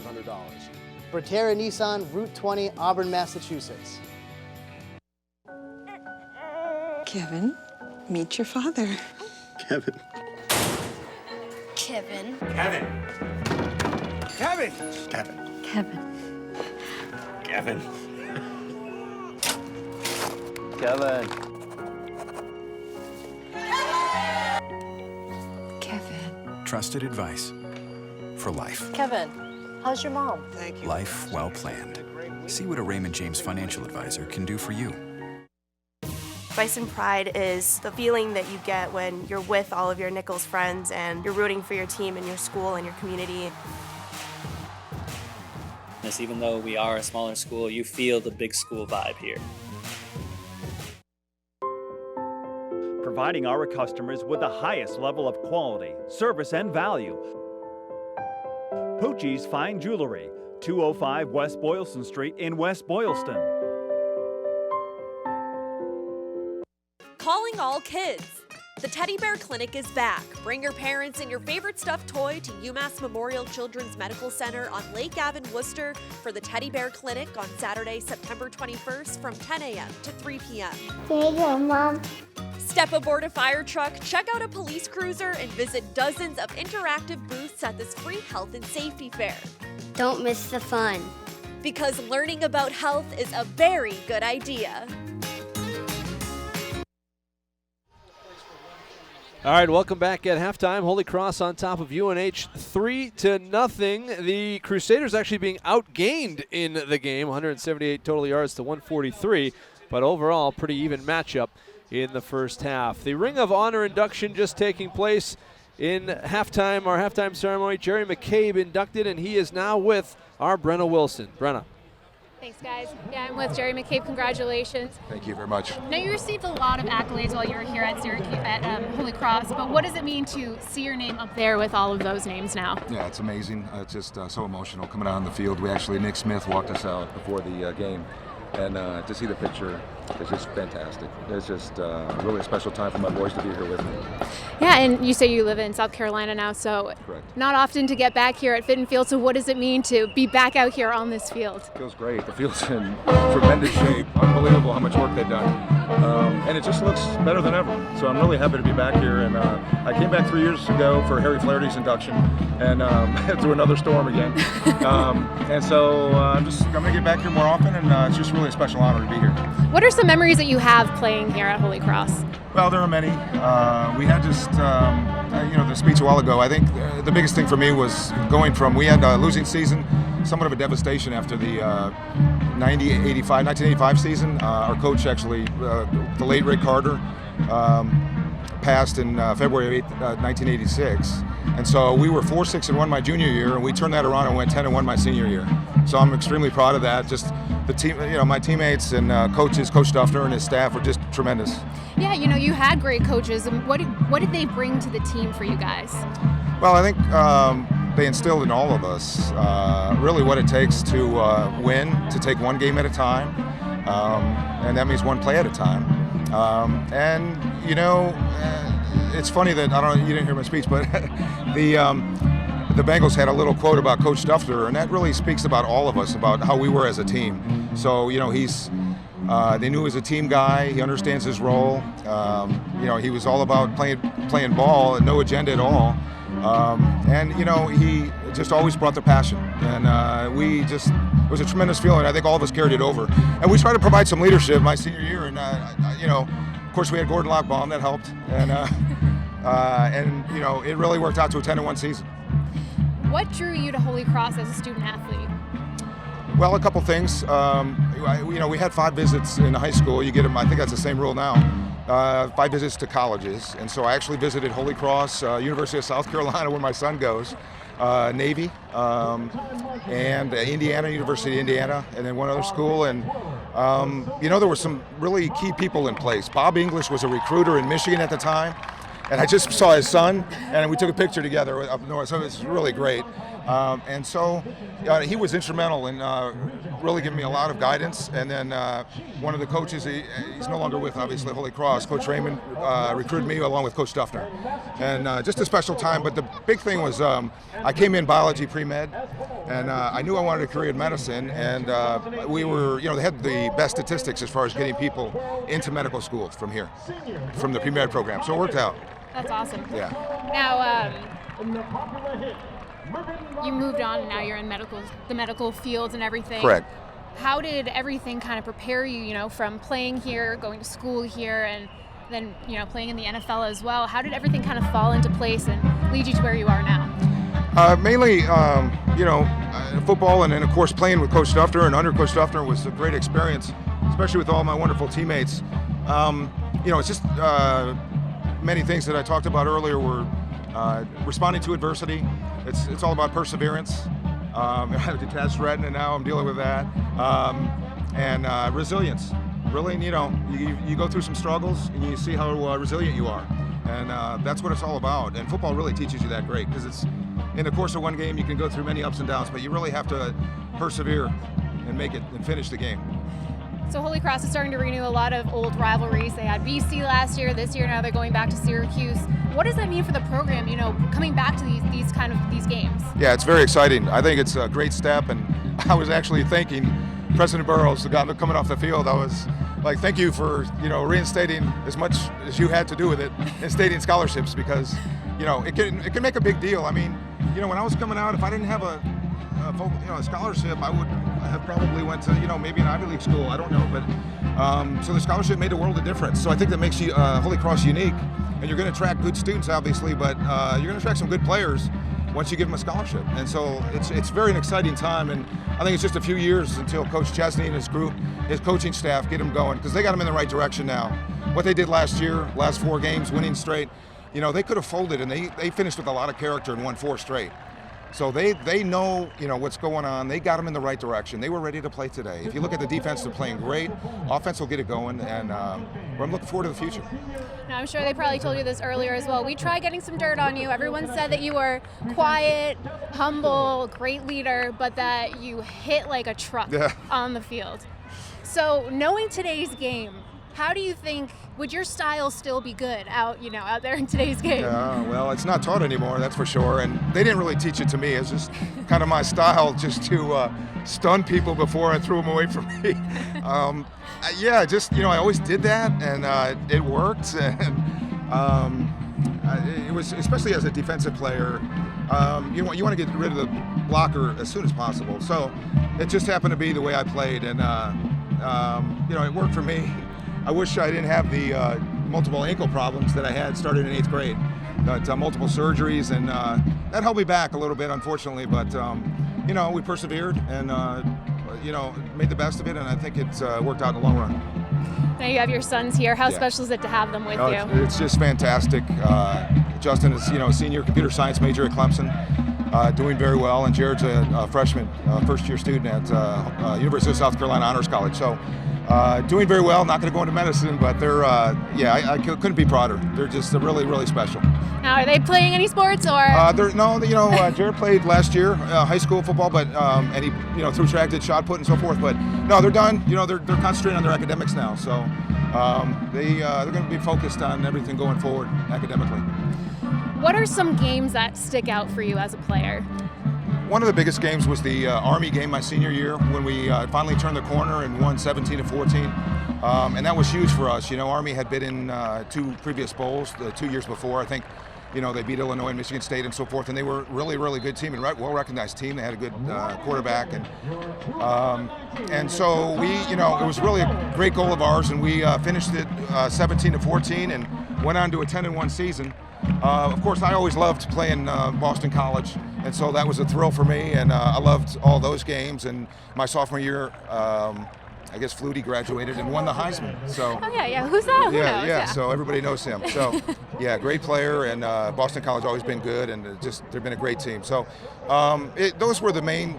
But the biggest thing was to turn in the corner to my senior year, where we, we went from a me to a we mentality, and it's one thing to get yourself ready to play, but when you want to make sure the whole team is ready, it can be an entirely different task, so you really have to approach it differently. Yeah, what was the atmosphere like too for those games, especially the BC games and all that stuff? I mean, it was special. It was special here. We they're building the crowds again here, but we always had great crowds, and of course we played here my senior year on this field, and we played at Chestnut Hill, I guess, at Boston College junior year. I love that too. So they have a very nice stadium. That was special. It was just, we knew that their level of competition was great, and they were 8-3, I think, at least one of the years, maybe both years. So they had some special guys that went on to some great careers, and so it was special to play them. And we won the Patriot League the first year, inaugural year. That was special, and I think we accomplished the majority of our goals, and it was great. It was great to succeed as a team. And then one final goal for you, getting this Ring of Honor, and congratulations for that. And thank you so much for sitting with us. You bet. And good luck with everything in the future. Oh, thank you very much. Thank you. We'll have much more of the game after the break.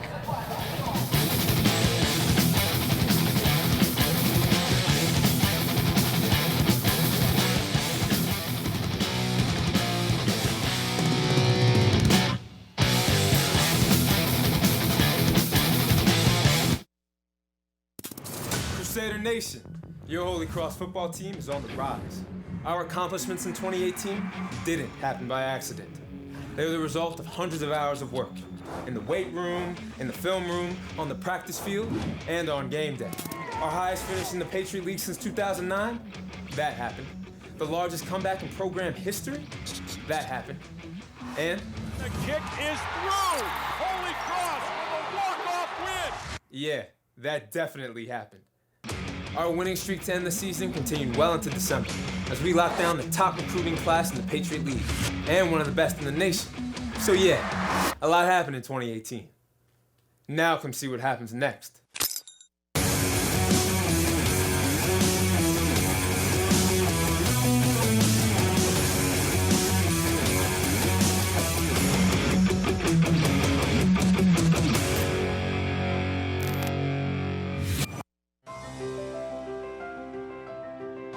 Milford Federal Bank has been part of our community's history, honoring local traditions, supporting local causes, and caring about local issues since 1887.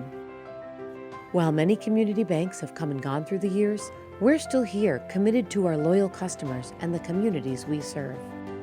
We're Milford Federal Bank, your community, your bank, your choice. Member FDIC, Equal Housing Lender.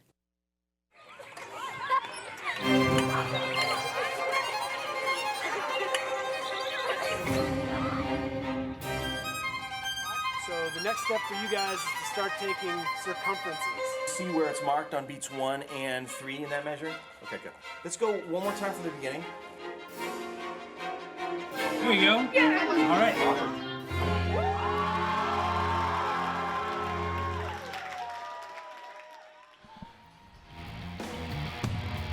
Welcome back. First half highlights.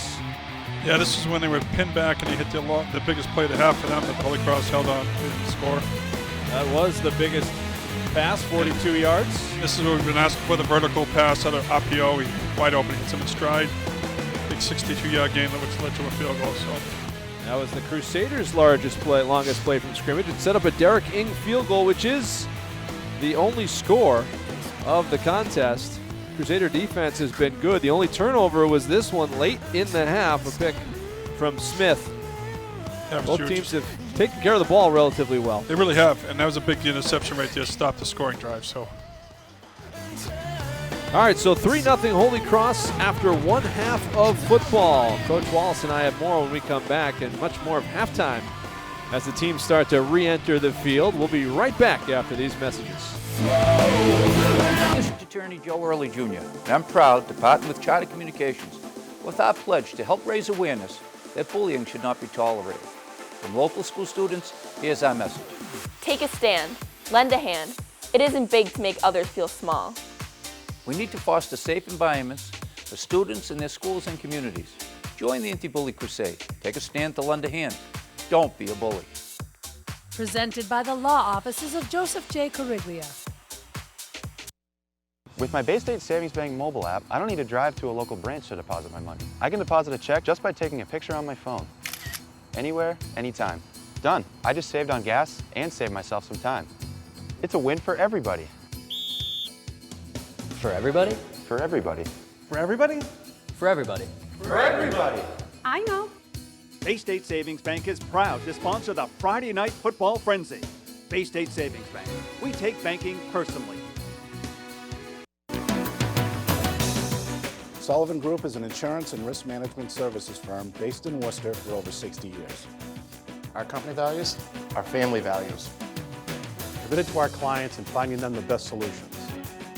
Committed to being independent. Committed to our community. We live here, we work here, we volunteer here. The Sullivan Insurance Group. Committed to excellence.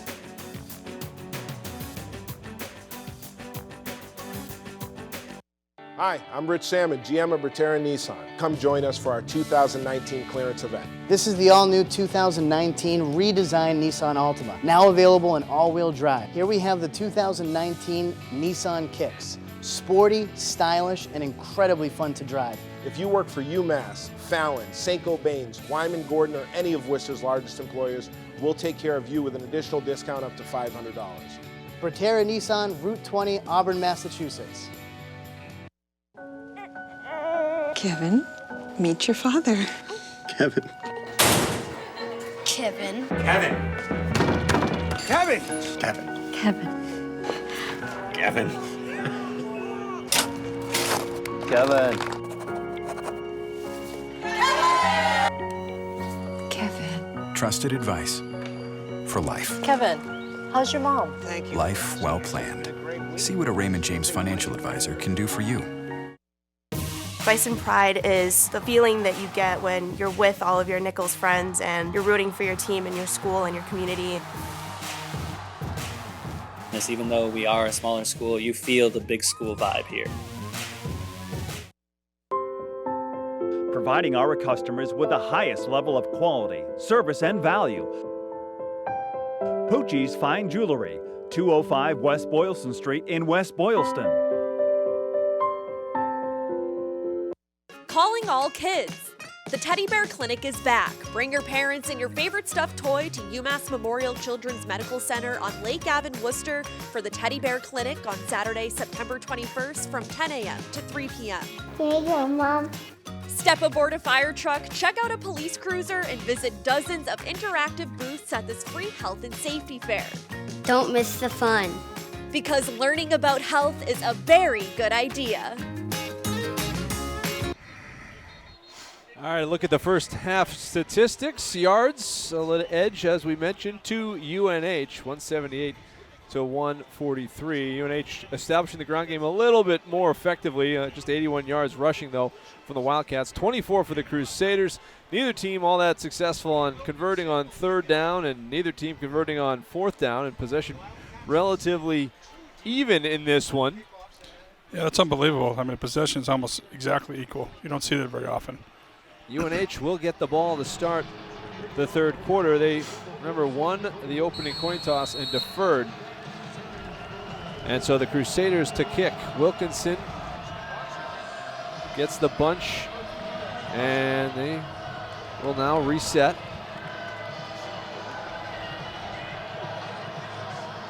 Looks like Lauby is back to return for the Wildcats of UNH. He's the deep back.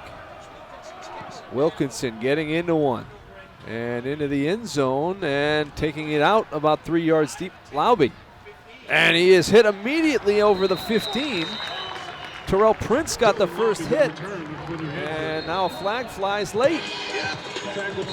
Holy Cross had just one penalty in the first half. That was a 15-yarder on a punt. 5 penalties against UNH.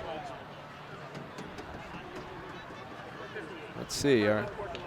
He indicated unsportsmanlike conduct, but he didn't point to what side. Nice. Real solid job, Andy, on special teams by Holy Cross. Against Holy Cross.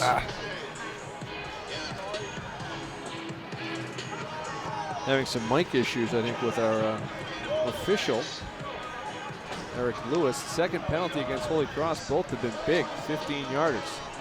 So now with second half here, I'm sure both teams will make some adjustments. Now wait a second. Now they're moving the ball all the way back. Maybe it was an offsetting penalty, or is it against? It looks like UNH. UNH. Now the official's going to give us the signal. Against UNH, unsportsmanlike.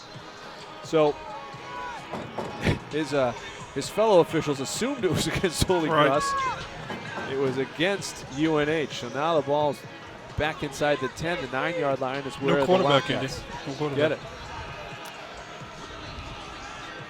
That's Max Brosmer, the true freshman.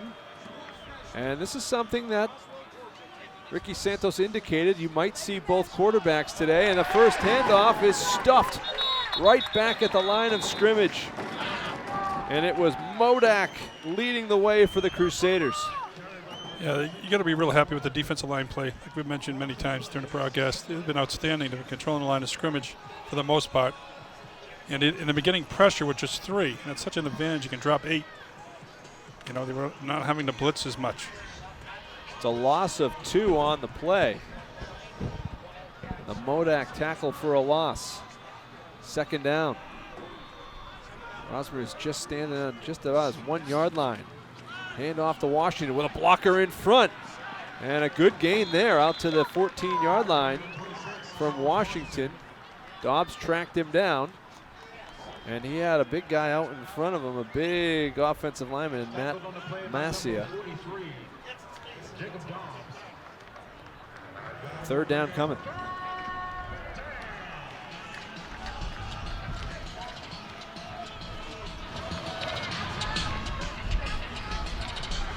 Rosmer with Washington.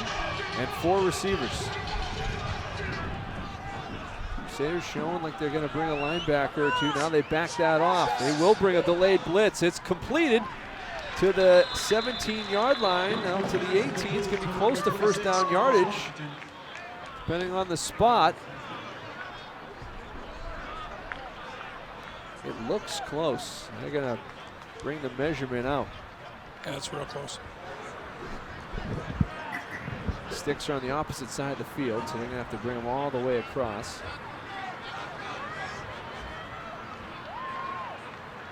Brosmer completing his first pass. A freshman.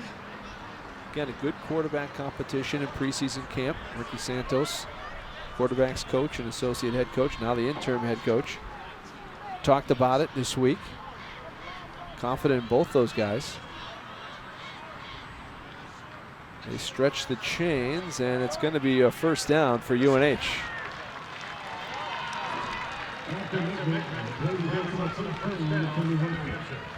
So that's a confidence builder right there, Andy, for the freshman quarterback converting to third down. Yeah, I mean, you get your first possession, your first snap, you're at the 9-yard line. Right. In a three-point game. On the road. And, things, you could get a more ideal situation. Very true. But he makes the most of it. Gets him to a first down, and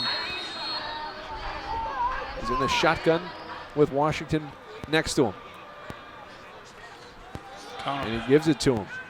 Washington battling a nice little knockout hit coming from Smith. He's playing a game right there. John Smith. Yeah, it's your first misdirection play from UNH today. They've been mostly just zone. And I don't blame them. They're trying to get the linebackers in line off guard there, but Holy Cross stuffed it. Smith's having a day. He had the interception, a couple big hits. Joe Lang looking at him, saying, "Hey man, that's my game. What are you doing with those big sticks?" All right, 2 receivers to the far side. They bring Malik Love, does UNH in motion. Here comes Stefanik. They hand it off up the middle. It looks over the 25 to the 27. That was Gray. Evan Gray. 2 really good running backs for UNH. And Lauby looks like another good one coming. Yeah, Andy, it's one of those things, first game here, for UNH, and they have been very conservative. A lot of zones, not taking many chances except for that one pass down the sideline. And you'd think they'd kind of open up a little bit more on the second half. 3rd and 3 from the 26. Crusaders look like they're going to show some pressure. Brosmer firing, and it's complete. That's Espinette. Espo out to the 39 for a first down. Yeah, it's a great catch and a nice throw by the freshman quarterback. And again, RPO, fake handoff, setting his throw, and a guy in his face too. That's a good, really good throw. Yeah, he had Kevin Bucciaroni coming right at him. And they were 2 of 9 as we saw the stat on 3rd down at the half. They're 2 of 2 here in the second half on 3rd down conversions. Move the tight end in motion this time. Give this to Gray. Gray wading his way through the line, maybe a couple there. Yeah, UNH has been very predictable on first down. They've run almost 100% of the time. And again, you got 2 young quarterbacks. You got to kind of play a little conservative. How much do you manage them, right? Yeah, but you know what? You got to take a little bit of a shot. Like they did with that RPO. You're not going to. Holy Cross has been stout on defense, so you can't just keep running zones. It's not going to work. Brosmer's also a lefty, a little bit different look from Edwards. 2nd and 7 after the 3-yard carry from Gray. Low snap. Brosmer throwing, Brosmer. It's interference. Short, and there was contact, and it'll be incomplete. I said Brosmer was a lefty, he's a righty. Excuse me. That's all right. Saw lefty warming up, wasn't him.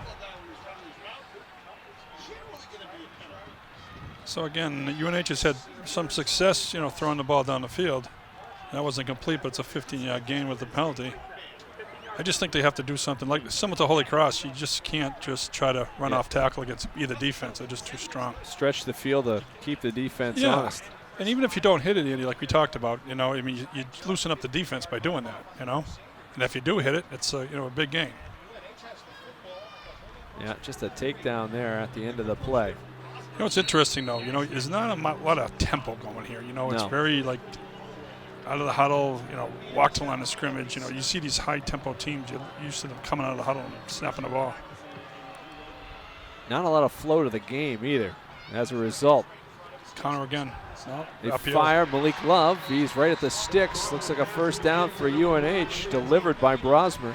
I'll tell you, that's a great scheme because what happens is that they pull the back lineman, so it looks obviously like it's going to be a run, and they fake a handoff, and then they hit so your linebackers are really in no man's land because you're reading the interior line, and they pull, you're thinking run, and he pulls it and throws a slant to an open area. It's a great schematic play. Tough spot. They bring him short, so it's 2nd and 1. He may not have had the first down, but it wasn't that far back. Crusaders bring some pressure. Brosmer's going to throw. Being chased, Kuznetsov, and he just has to get rid of it. Closest guy was Lang. Yeah, it's a smart play by a freshman quarterback there. You certainly don't want to take the sack. You know, you got. Yeah, the 92 has been unbelievable. Relentless to the ball. Great pursuit, whether it's to him or away from him. He's constantly, you know, as a coach, that's what you want. Constant, relentless pursuit to the football. And he's got it. Dan Kuznetsov making some plays. Noah Johnson was chasing the quarterback there as well. He had a fumble recovery at Navy. So now Holy Cross going to 4-man line now a little bit, 3rd and short.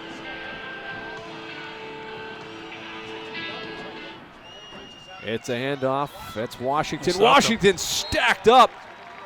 And he'll be short of the first down. Crusaders brought it that time. That looked like Liam Doran was right there in the mix again. So this is just great defense. Again, you know, Holy Cross shifted their line before the snap, and they were right where the play call was. Look how low Doran got to make that play right at the line of scrimmage. So this is you know, you say the offensive line and defense line. This is what wins and loses ball games. Plays like this here. 4th and 1. 4th and 1. A little less than a yard to gain. They give it. It's Washington. He's loose. And he's inside the 20, being chased by Dobbs. He's going to be inside the 10. And 1st and goal coming for UNH. So it's a weak side run again. They did this again in the first half for a big gain. They overload the side to the left, and they go back weak side. Holy Cross obviously went to the strong side, and he just broke it to the outside. Good touchdown saving tackle there. Jeff Carter, the big block up front on the offensive line for UNH. 1st and goal from the 5. Brosmer's got him going. This drive started back at the 9-yard line.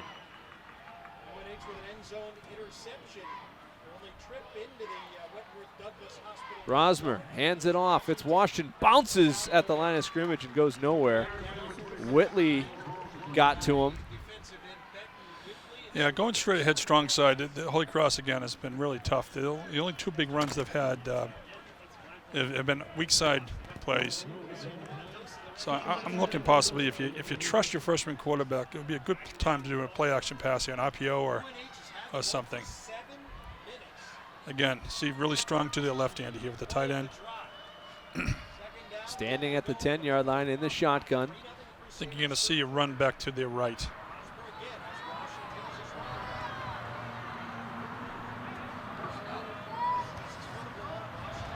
And the handoff to Washington. He's inside the 5. Ricky Santos ran all the way down to about the 6-yard line there. Very the conservative. Play clock was getting late. Right. Yeah, I think he was thinking about calling a timeout there. Half of the quarter is gone, and it's been all UNH. They've had the ball for the entire 3rd quarter. More than half the quarter at this point. 7 minutes, 45 seconds and ticking. Bunch formation here. Watch a lot of crossing patterns. In motion goes Brosmer. He's looking to the corner of the end zone, flips it up, and it's out of bounds. He was looking for Espinette. Great coverage. And it'll be 4th down. Let's see. The kicking team starting to come out, and they will come out. Remember early, Andy, in the second quarter, they had about the 24, and they elected to go for it instead of kick a field goal. So maybe they're not too confident in their field goal kicker. Now this is Hughes, Jason Hughes, the junior. This is going to be a 21-yarder, should be a chip shot for the junior. Very similar spot to where Ing hit from, and the kick is up, and the kick is good. We are tied at 3. Wow, an 8-minute drive for UNH ties the game, and we are underway in the third quarter. Kevin, meet your father. Kevin. Kevin. Kevin. Kevin. Kevin. Kevin. Kevin. Kevin. Kevin. Trusted advice for life. Kevin, how's your mom? Thank you. Life well planned. See what a Raymond James financial advisor can do for you. Bison Pride is the feeling that you get when you're with all of your Nichols friends and you're rooting for your team and your school and your community. Even though we are a smaller school, you feel the big school vibe here. Providing our customers with the highest level of quality, service, and value. Poochie's Fine Jewelry, 205 West Boylston Street in West Boylston. 6 today. Welcome back. 6:59 left here in the third quarter. Holy Cross is going to actually get the ball after a long UNH drive, tied the game, 90-plus yards. Central Mass College football on Charter TV3, presented by the law offices of Joseph J. Cariglia and by Bay State Savings Bank. It was an 86-yard drive, on the last possession for UNH. You know, Andy, we were just talking during the break. You don't see too many 8-minute drives in college football anymore. You know, right. It's really kind of a unique situation with all the tempo offenses. I think they're going to feel pretty good about that with the freshman quarterback Brosmer, and change of pace as they brought him in, and he was successful in engineering a scoring drive. But it's 3-3. This has a feeling almost like that Thursday night NFL game, which did not get a rave reviews from the fans. This was a high, short kick. It's going to drop and picked up by Ayer Asante. Asante's over the 30, gets to the outside. He's got some speed to the 40, 45, and knocked out of bounds there. The freshman Asante with a nice return. Asante, and it's Perkins knocking him out of bounds. Yeah, it's a great heads-up play. He hit the hole and saw an opening to the outside. He took it to the outside. Great field position.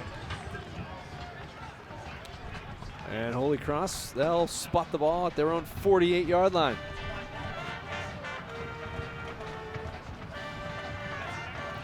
Yeah, this is good heads up there, and good vision to the field. It's easy. You're told hit the gap, but if you make one football move and he does to the outside, great return.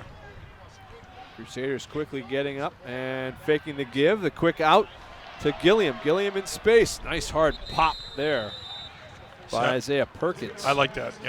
Start off play action, very. Good play as far as the completion, very high percentage play, and get a good first down gain, 6 yards. Get an athlete out in space, see if he can make a move. And guy misses, and it turns into a 40-yard gain. 2nd and 4. It's on the UNH 46. Degenhart standing in, firing, and just getting rid of that one as nothing came open. Yeah, that was just, again, short passes there. They've been throwing a lot of slants in this situation, Andy. Third and 5, 3rd and 4. All right, it's Tenio Ieni to the near side. Gilliam and Jewell to the far side. Here comes the back. Swings it out to Cozier. There's a guy who can make some plays in space, and he lunges to the 40. Inside the 41, it's a first down. Dom Cozier. Yeah, it's a nice looking play there. We just talked about getting your back to one of your fastest people in space like this. Again, a very manageable pass, and they just got to beat one defender to get a first down, and he does.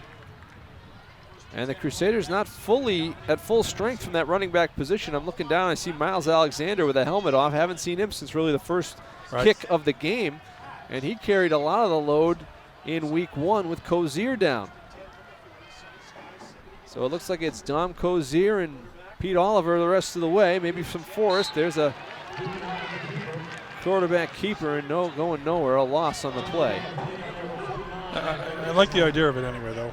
You know what I mean? You gotta try to pull that sometimes. And again, UNH and both defenses have dominated this football game thus far. Gunnar Gibson in on another play for the Wildcats.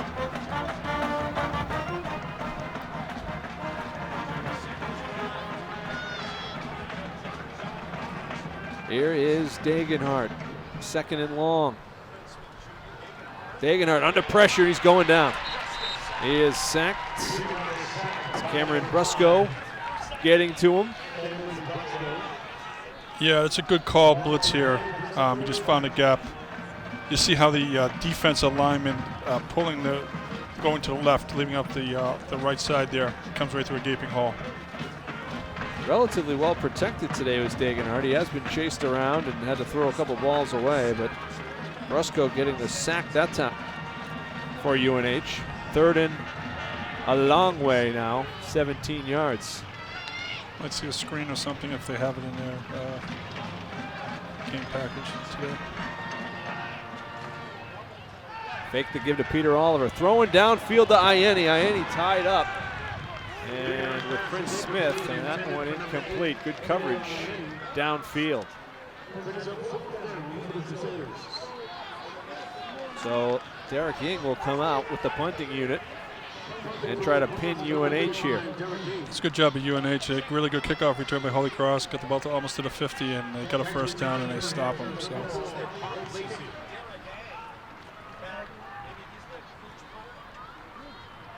It will be Ing's 2nd punt of the game.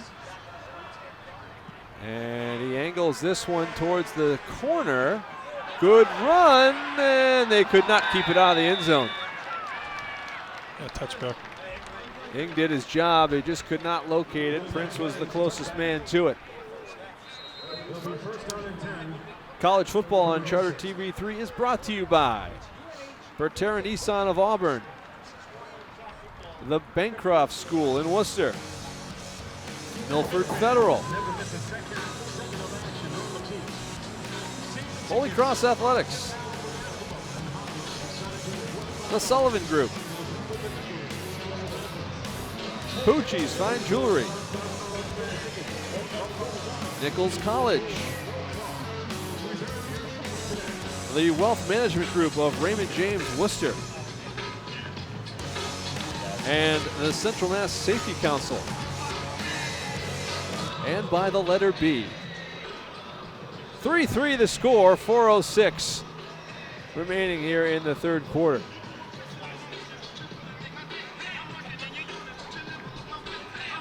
All right, so the Holy Cross offense can't answer the long drive from UNH. Just a couple of minutes that the defense got after a break. They were on the field a long time here in that 3rd quarter, in this 3rd quarter already. And UNH just seemed to open up a little bit more than they did in the first half. You know, and this freshman quarterback is really kind of giving them a little bit of spark. Our friend Tim, the Red Hat, doing a nice job out there, as always here at Holy Cross. Man of many talents. All right, so it's going to be Brosmer again here in his 2nd possession. They're leading the Wildcats on a long drive to start the 3rd quarter. Looking to throw right off the bat. Downfield, almost intercepted. It was Dobbs in his hands and then almost caught by Love. That was a time where a freshman quarterback looked like a freshman quarterback in this regard. He just zoned right in on his receiver. And Dobbs is looking at right in the backfield, so he's right in the line of the throw. He may have never seen Dobbs. Right. Who was in perfect position. But as they say, that's why he's a linebacker. That's right. Almost came up with it. He'll have another shot, I'm sure, in his career here. Got to be a run here, I think. showing pressure. They come up the middle. Ball. A fumble? No. Well, they hung on. Modak got to him first, but nice job by Washington to drag the pile a little bit.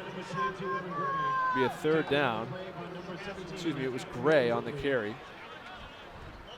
So now you play a little game of chess here. You got a freshman quarterback. You've been able to get a good pass rush with 3. Do you send, a different look or something, or send a linebacker? Have to make a multiple read.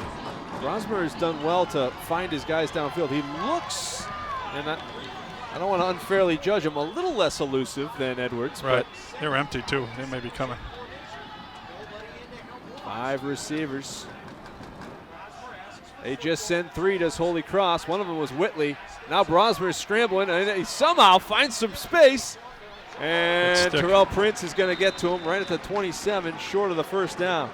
Crusaders had coverage downfield, and Benton Whitley got enough. It was just really a 3-man rush. Yep, they've been doing a great job with that. And again, the quarterback a little hesitant, difference in Edwards, like you said here, and he's looking downfield, but everybody's covered.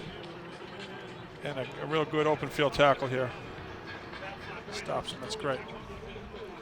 I just called him not elusive, and he picked up a pretty good chunk there, but different though, like you said. Different than Edwards. Edwards is Edwards is scary on the ground, agreed. I think. Totally different. Coming up on 2:30 here in the third, Sanborn's kick. Spiraling and going to take a UNH bounce, and the John Roberts fielded it at the 31. Timeout on the field. The Crusaders will be back on offense, even though the clock's still running. We'll be back.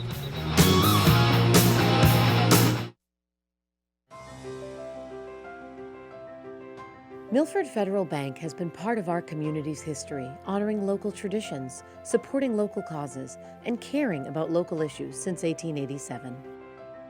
While many community banks have come and gone through the years, we're still here, committed to our loyal customers and the communities we serve. We're Milford Federal Bank, your community, your bank, your choice. Member FDIC, Equal Housing Lender.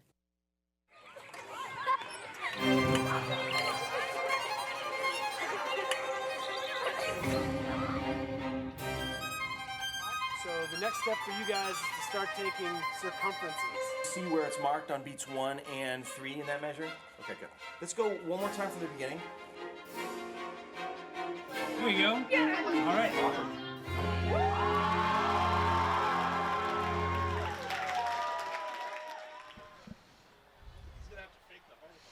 Welcome back. Beautiful day for football here in Worcester. We're tied at 3 in what has been a defensive show. Andy McComb, Terry Wallace, Brenna Wilson with us on the sidelines. And the third quarter moving, 2:14 left in the third. There's Coach Mike Pucko, longtime high school coach in Central Massachusetts. West Boylston, holy name, such success there. Assumption College defensive guy, and then the defensive line coach there. There's Bob Chesney Sr., as he's known, helping out as well. Got a great staff here at Holy Cross. Good group of characters. Pressure coming on Degenhart, and he is going down. Another sack for UNH. Who's going to get credit for it? It looks like it might be Nico coming up with it. Kavickas. Seems like UNH is, and the quarterback, Holy Cross, doesn't really take a drop. And they kind of made adjustments to that, so they're kind of converging at the handoff. It's a loss of 5 on the play. May see him maybe roll out, maybe. There's the give to Cozier, trying to go up the middle, and Cozier still loose and fighting for yardage. Dom Cozier is elusive. He is fast, but in the offseason he put on some weight and some muscle. Yeah, that's all effort there by his legs. You taught as a running back, keep your legs moving, and you can certainly see here in the replay that his legs never stop. They keep him going. See his legs pushing like that. It's a great run. He got the 5-yard loss back and then 3 more. It's an 8-yard pickup for Cozier, leading rusher on the day for Holy Cross. Dagenhart, pressure coming, throwing. Got Ianni. Ianni, the defender went down. Ianni's over the 50. Dragging men inside the 40. And Tenio Ianni's got a first down into UNH territory. So, Andy, just like a quick point here. So, the quarterback here makes a nice drop. You'll see he drops back like that, gives him a few extra seconds, and he makes a nice read, throws a really nice ball, and nice yak after the catch. He runs after catch. Nice job for a big gain there. Prince Smith fell down on the play. Reverse. In the open. There is Asante. Another one. What is Look going on at here? this. There's all kinds of guys on this side of the field. And now a penalty flag flies. And it's Ayir Asante with a bunch of linemen, Max Terrell in front of him. What's the flag? And he's inside the 10. Did Dagenhart get hit late? Is that it?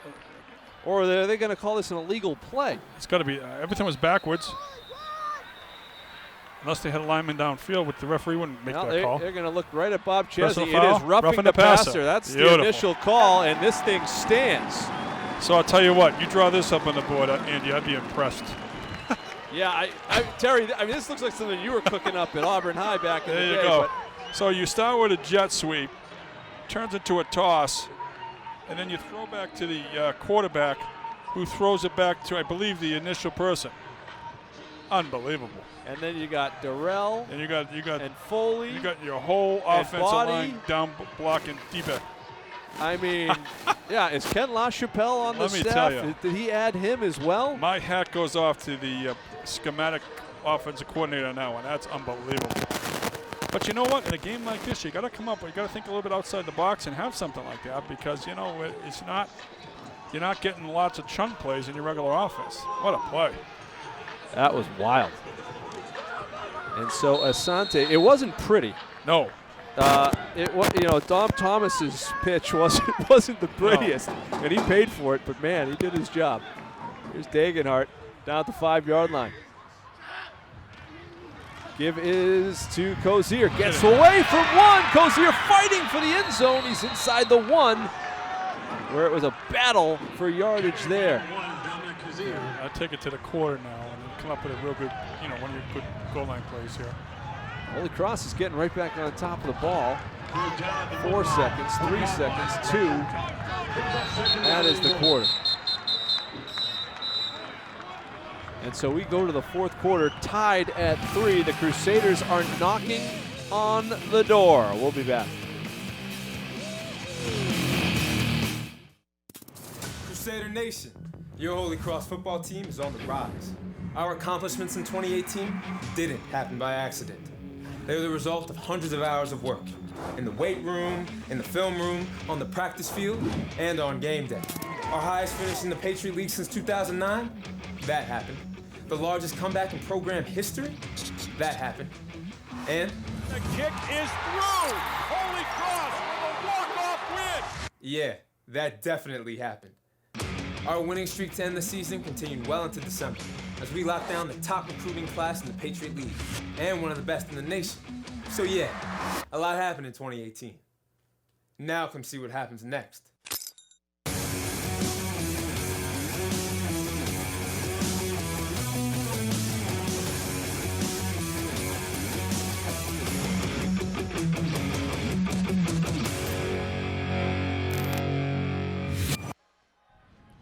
I would love to hear from Bob Chesney what the play call was. was. And you read my mind. I was just about to ask you that. Thing?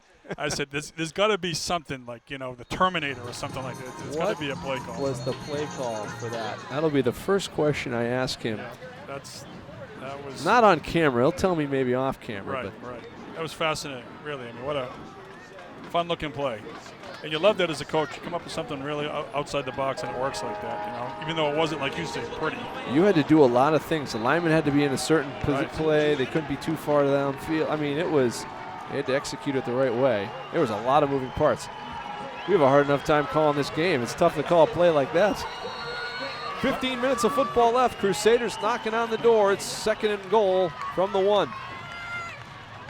And the give is to Cozier, and he is chopped back in the backfield. Nice position and penetration from Nico Kavickas. Yeah, the Holy Cross will watch that later in the film and probably want to have that play back. They were just outnumbered at the point of attack there. in a longer developing play.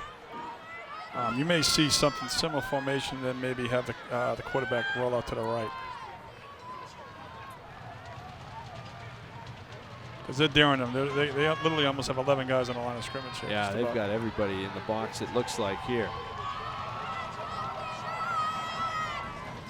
They're going to throw to the corner. They got Asante, and it's just short.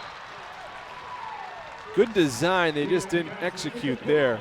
Yeah, that is a good design, Andy. What happens is the guy goes in shuffle motion like that, and then when you're in man-to-man, all of a sudden the two defensive backers either have to switch guys or crisscross positions. So that doesn't look like much, but that solves a good matchup. They just weren't able to hit it. This is a big stop for UNH. I mean, that was a huge play and a momentum type of play, and they can force a field goal effort here from Derek Ing.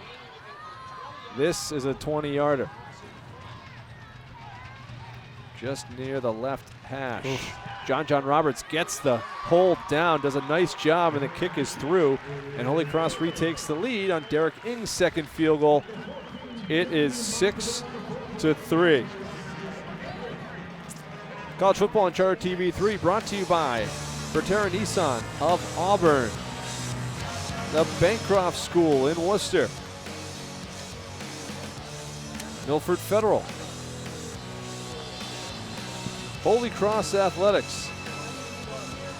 Thank you. The Sullivan Group, Pucci's Fine Jewelry, Nichols College, the Wealth Management Group of Raymond James Worcester, and the Central Mass Safety Council.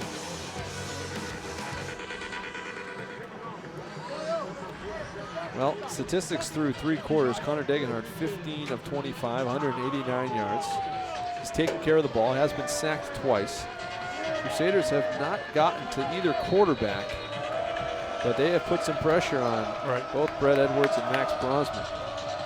Sometimes in a game, statistics don't really tell a story. Sacks are wonderful, believe me, but sometimes if you get constant pressure, the sacks are constant pressure just as effective.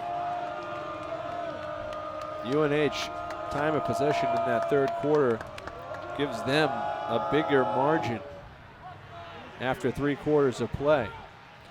Here's Lauby from the goal line and fighting to get back to the 20. He'll be short of the 20 as the Crusaders had good downfield pursuit there. College football on Charter TV3 presented by the law offices of Joseph J. Cariglia and by Bay State Savings Bank. I was wondering maybe Coach Santos might go back to Edwards here, but it looks like they're sticking with the freshman. Well, they have 2 young quarterbacks in a redshirt freshman in Edwards who started the game, and then a true freshman in Brosmer who has come out again. Brosmer from Roswell, Georgia. Lauby in motion. They hand it to him on a jet. Lauby to the outside, picking up a couple of yards, and Chris Riley dragging him down at the 24-yard line. Pick up a 4 on the play. See, Andy, that's a good call there. I mean, they really haven't had a lot of success, except maybe running to the weak side, going off tackle. So they try to get to the outside, and jet a rocket sweep like that for 5 yards, you take that every time. And they push that ball out to the 25. See, they got a tight end in there, so possible run to the right here. Love in motion now. They fake the give to him. Brosmer rolling, throwing downfield, and broken up last minute. That was Reynolds who knocked it away. Walter Reynolds making a play. Great defense there. Overall, this is a young group. Reynolds is a sophomore. Smith, who's made some plays back there, also a sophomore. 2 cornerbacks making plays. Third down coming. Let's see if the Holy Cross sticks with the game plan. 3-man rush just without blitzing to get the pressure on the pass, which they've done all day. Dropping 8. 3 receivers to the near side. Now, Andy, last time they had the 2 backs in, they swung one of the backs out to the flat, the opposite. So see if they do that again. They call timeout. Timeout from Santos, and he's going to bring his freshman quarterback over. So I wonder if they'll do something like that. They didn't hit the play, but they didn't run it. Right. So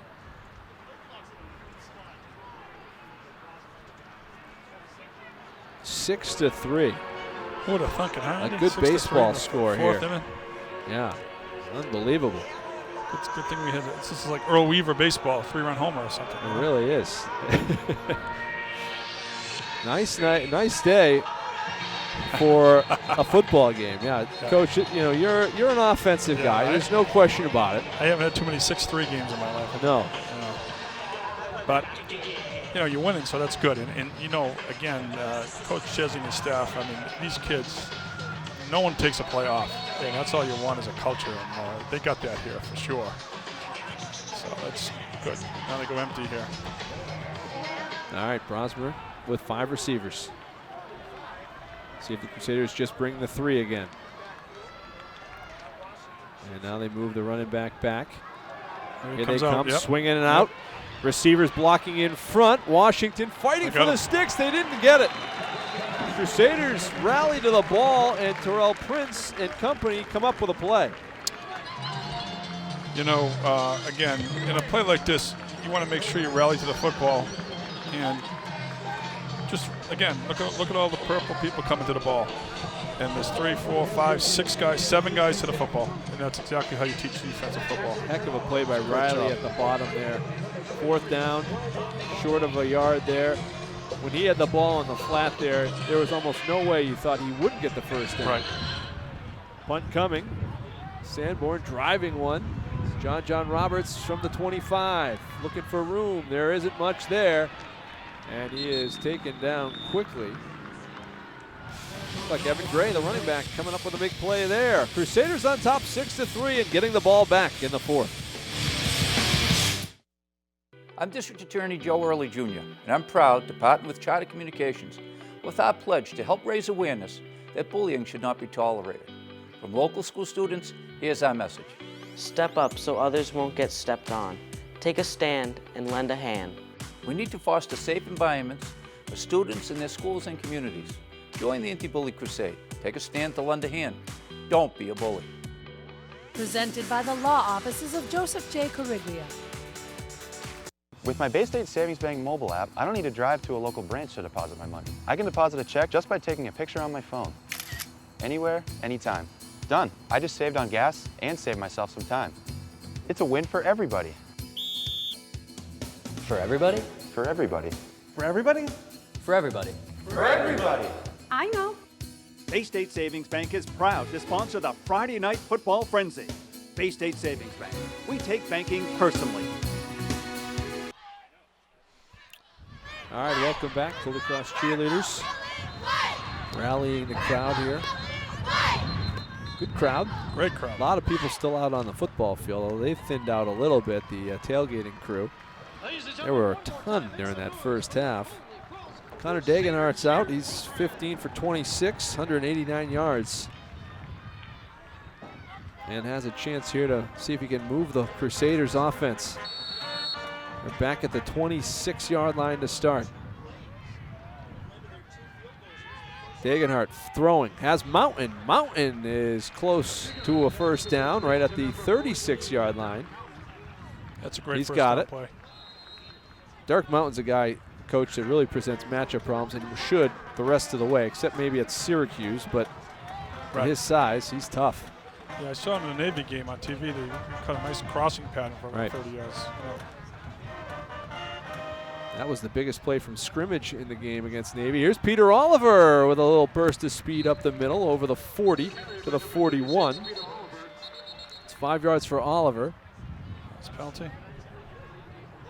Yeah, that's nice. You know, they really haven't much in the running game, and then they pull there. Nice hold there.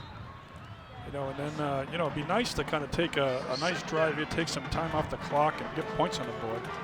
Nichols, Sofka with a big block there, the guard. And the give is to Ollie again, and he goes forward for a yard or two. He's taken down quickly from Prince Smith, who is coming in from the corner position. It's Oliver's drive, at least to start. We've seen a lot of Dom Cozier, who's the leading rusher right now. Even saw Jordan Forrest in this game, a freshman. Here's a 3rd and 3. A little option out to Oliver. Oliver ahead. He's going to be close. Nice job by Smith. He is right at the line to gain. You know, they ran that play early in the first half to the left, and Connor didn't pitch the ball. You know, when he should have this time, he made the right read and a very successful play there. First down, Peter Oliver. I like Oliver the way he runs the ball. He made a great career at St. John's, and you know, finishing a run, always going forward. That's what you want in the back. Great kid as well. Peter Oliver, been interviewing him for a few years now, back in the old high school days. Oliver up the middle, fighting for yardage, still on his feet and pushing forward down close to the 47. Yeah, you know what? I think that Holy Cross, to their credit, they're starting to impose their will. And you know, it's kind of a sunny day. It's not overly hot, but you know, it's the 4th quarter here, and you know, the holes are getting bigger. And, you know, Oliver's kind of a change of pace back. You know, you got Crozier and Alexander, and they're more, you know, speedier per se, but he's more straight ahead. And there is a flag on the play, or on the ground here. No foul, they pick up the flag. That's good. So, yeah, you know, this helps a couple things. You know, the offensive lineman, you ask them, they want to run the ball every play, and gets the clock going, and you get some confidence in your running game. They can do the RPOs and play action, things like that.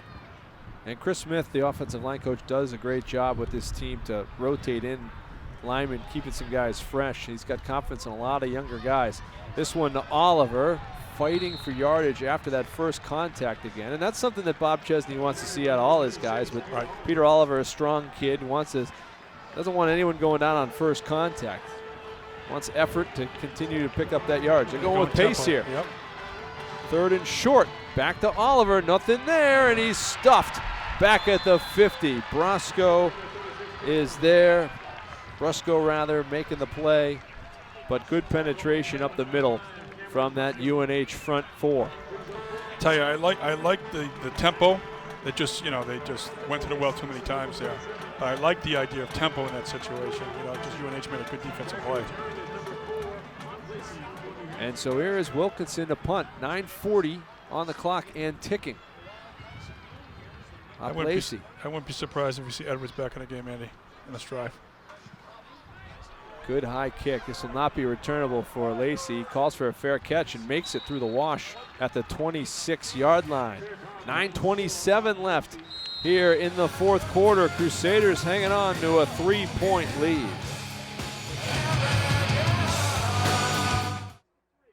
I'm District Attorney Joe Early Jr., and I'm proud to partner with Charter Communications with our pledge to help raise awareness that bullying should not be tolerated. From local school students, here's our message. Step up so others won't get stepped on. Take a stand and lend a hand. We need to foster safe environments for students in their schools and communities.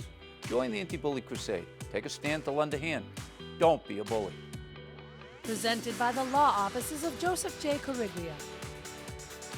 With my Bay State Savings Bank mobile app, I don't need to drive to a local branch to deposit my money. I can deposit a check just by taking a picture on my phone. Anywhere, anytime. Done. I just saved on gas and saved myself some time. It's a win for everybody. For everybody? For everybody. For everybody? For everybody. For everybody. I know. Bay State Savings Bank is proud to sponsor the Friday Night Football Frenzy. Bay State Savings Bank. We take banking personally. All right, welcome back. It is Brosmer. Yep, we're sticking with him.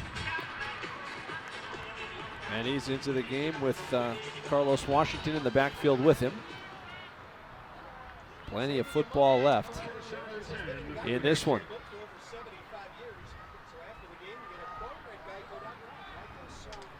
Get Bob Chesney's defense, Scott James's defense, get another stop, and get Holy Cross the ball back quickly. Love in motion. Fake the give to him. Pressure coming right up the middle. Throwing downfield. Has a man. Briscoe caught. And he's down inside the Holy Cross 40. And a nice delivery from the freshman quarterback. Yeah, it sure was, Andy. And they come out play action on first down, which is a really good call. Fake the rocket. And the freshman quarterback steps right up in the pocket and throws a dart to the post pattern. And now UNH going with tempo as they get back up on the line of scrimmage. And Brosmer fakes the give, throwing. Malik Love caught, steps back into the field and gets upfield to the 24-yard line. Close to another first down, should have it. 10-yard pickup, and UNH moves the chains. Yeah, they're going with a little bit more sense of urgency on this drive. All right, UNH going to run in Griffin Helm, another receiver. Espinette is up to the top of your screen. Helm the bottom of your screen. Love in the slot. And the give is to Washington. Washington runs into a wall of purple, picked up 2. Jacob Dobbs surprising no one, right in the mix there.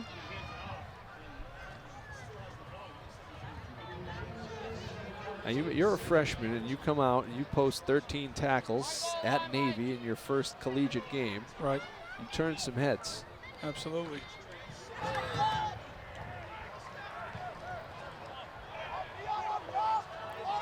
Here is Brosmer, second down. That's a corner route up to the top possibly here. No, run. Gives it off to Washington. Washington runs into Dobbs. Dobbs drags him down right around the 20, maybe the 19, a 3-yard pickup. Be third down coming. So I'm wondering if Coach Santos has already thought, you know what, we're going to go for our 4th down here, which would be against the grain, obviously. But, you know, again, I don't know how he feels about his field goal kicker. He didn't kick the first one in the second quarter. Because that call there, you puts your freshman quarterback 3rd and 5. That's a tough play inside the red zone here. So we'll see. Well, Briscoe is up at the top of the screen. Espinette and Love, the 3 receivers. Washington in the backfield. And they give it to him. Washington's got space to the outside. He's inside the 10, going to the end zone. Touchdown. UNH. Carlos Washington and the Wildcats have taken the lead.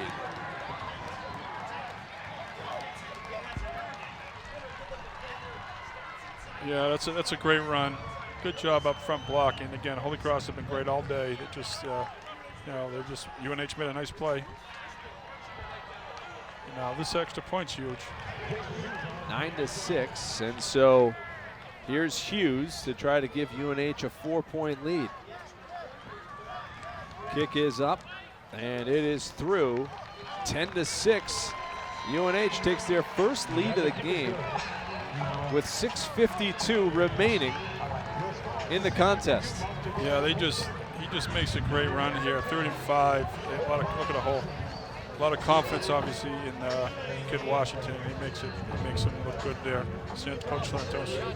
Look at the hole. Yeah, good vision there, Andy. See how he bounce cut there? And the whole big hole. So now UNH, when they've been kicking off the ball, it's been kind of short all day. Again, another great look by a crew. When they've run it well, they've run it off of that right tackle, Carter. Yes, you're right about that. He has done a job. All their big runs have been to the right today. A couple weak side ones and a couple strong side ones, but all been to the right. Carter has done himself a job today. Is it enough? 6:52 left.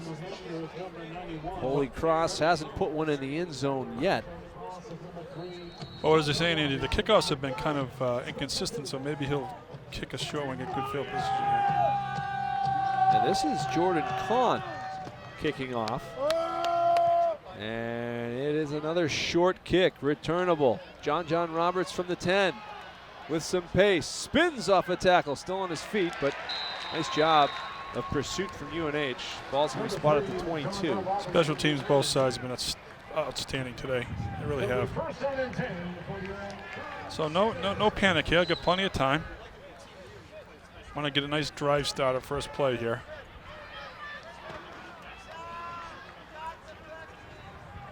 Well, you'd like to see Dom Cozier in some space to make some things happen. Now, he is coming off an illness. There he is, number 1. Right. But he's looked to be at full speed today, full strength today. Maybe possibly sending him out of the backfield. Shotgun set, as always. Degenhart, missile to Ayeni. Ayeni over the 30. He's at the 32, close to the sticks. It's a first down. Pickup of 10. That's a good play.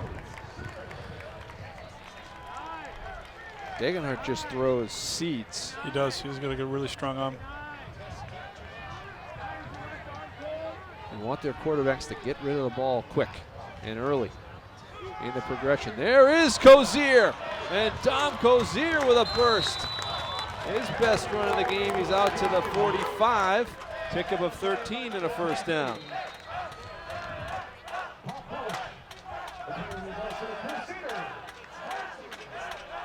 Cozier's a Millis guy as well, so wow, you've got Cozier's a little banged up on the sideline. Quite a high school program there. There is Peter Oliver now getting the carries to midfield. You'll have to watch that as Dom Cozier came out of the game. Yeah, he's limping on the sideline right here. And you already have Miles Alexander out of the game. He has not come back since the opening kickoff, if I'm not mistaken. 2nd and 4 coming. Fake the give to Oliver. Degenhart looking downfield, steps in, hits Ayeni, and he's right at the chains. Might be a hair short. They give him a good spot. It's a first down. Good pocket presence there. At Degenhart, they say never gets too up, never gets too low. He's got that good demeanor for a quarterback. Had a mustache too. I don't know what it is with quarterbacks and mustaches. Aaron Rodgers grows one. Everyone has to have one. There we go. There's a Oliver fighting for a yard. I don't know if he still has the mustache. He did after the Navy game. Hey, it's a bold look. I think you have to be a quarterback. I got to tell you, back in 1985, some senior quarterback at AIC had a mustache too. I can Just believe saying. that. It's a long time ago. I forgot who I was working with. Many moons ago. I feel like in the 80s that was okay yeah, though. You're probably right. 2nd and 9. Degenhart's going to look downfield. He's going deep. He's looking for Thomas, and it's out of bounds. Shot there. It's Dominic Thomas. And Andy, I don't think I ever rocked the mustache at any time either. You just had one. I just had it, right. Just had it. I'm just too lazy to want to shave, probably. All right. That was a big play coming up for Holy Cross here. 3rd and 9, 4:25 left in the contest. Right. Down by 4. Can they really finish off a drive? Here they come. Degenhart steps in, hits his man. It's Mountain just inside the 40, so he got about half of it. Jeez, this is a tough call here. 4th and 4 coming up. You may see him go for it here. The defense has played great. Jesse's got his firing up his sideline, so he's going to keep the offense in. Regardless of the result, I love the call. Playing to win, not to lose. That's a different mindset. You know. I think on this side of the field, you trust your defense. Yeah, if you don't, defense has played great all day. If you don't make it. Good play here. And Degenhart draw UNH. No, they're going to go straight up. Got him. Wide open. Downfield. Mountains caught it. First down and more inside the 15. Andy, I can't believe this, but I was just about to say, you know, if you had guts, you could run a wheel route and there'll be nobody in. Unbelievable. Great call. Derek Mountain. Now you got to finish here. Makes the catch, took the hit. Coach Chesney, great call going for that. Sends a good message to your team. Coming up on 3:30 left. The give is to Peter Oliver. Oliver fighting for the 10-yard line. Got to the 10 and held there. Yeah, I think Mountain would be a great target down in the red zone here too. You know, he's shifty, he runs, he's tall, catches the ball really well. And Degenhart seems to like him. He's hit him a couple times here over the first couple of weeks. And Derek Mountain, sure-handed this season, making plays.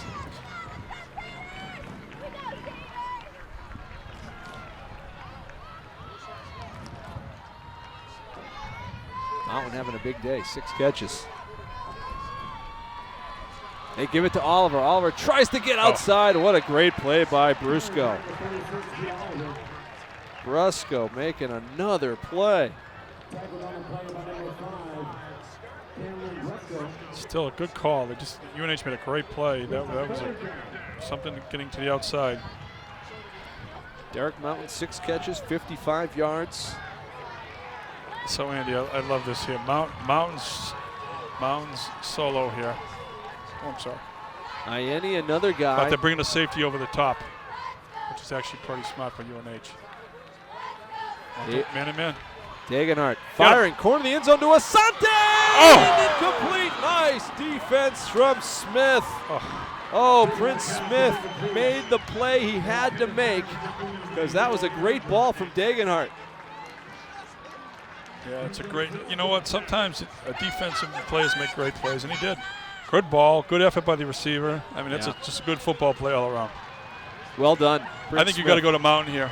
You got to go your best guy here in a situation. You just got to do it. 2:08. Crusaders still have 3 timeouts, so.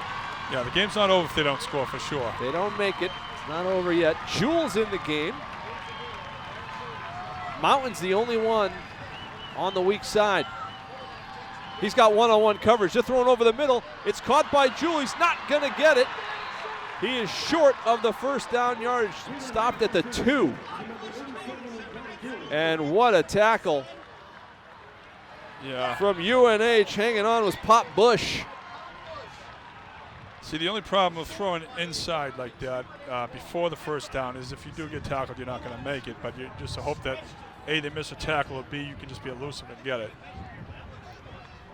Yeah, they're not even in the measure. They're saying it's UNH ball. Now, the good news is it's at the 2-yard line. Right. Holy Cross can.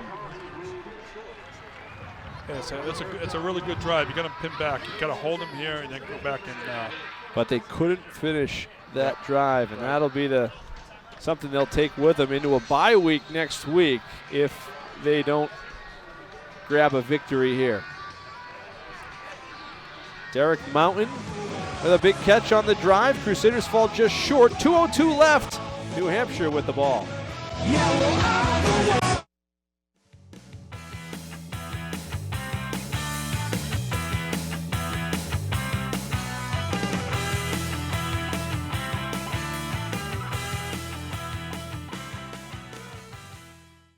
Local news from Central Massachusetts for Central Massachusetts. Worcester police are asking for the public's help as they investigate a shooting. A porch fire in Worcester displaces 8 residents. Towns are reaping the benefits of the state's growing marijuana business. It was a warmer day in the city Tuesday, and temperatures are only expected to rise. Reporters in the field.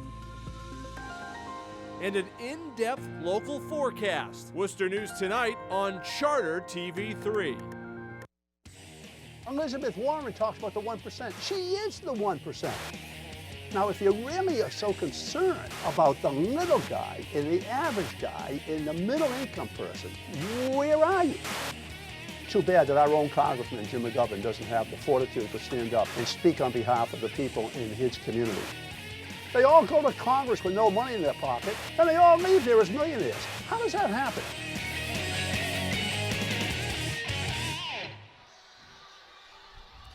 All right, UNH offense sprinting onto the field with an opportunity to try to put a winning drive together. See how they got 2 tight ends, Andy, here, so they're going to definitely try to grind out the ball here. Now, if you're Holy Cross, you're playing the run here, right? Oh, you just got to bring the guys in.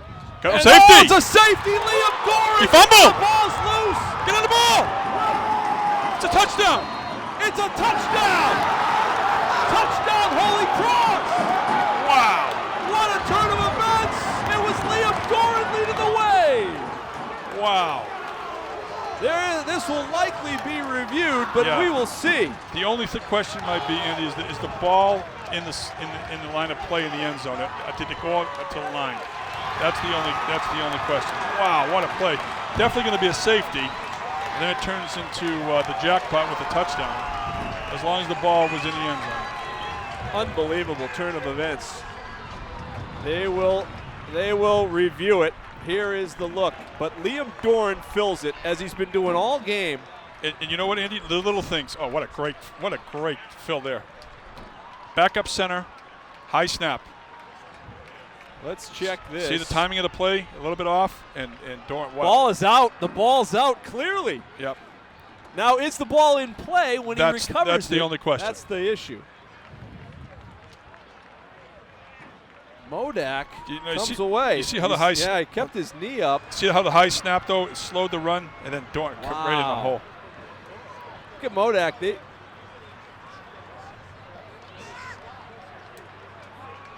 It looks like 6. Yeah. I don't know how you reverse that now, but yeah. The only question is, did the ball go over the end line? If it does, then it's a safety. But I don't think it did. I think it's going to stand. The official was right there on the end line. He was in at right. The ball. He put up his arms right. So, but there is a an official here. They have cameras around the stadium. They don't use ours. Okay.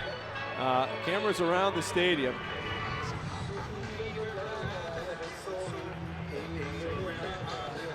Though I'll tell you what, Andy, we could use our cameras. The shots we get are unbelievable. Well, too, we'd have it here.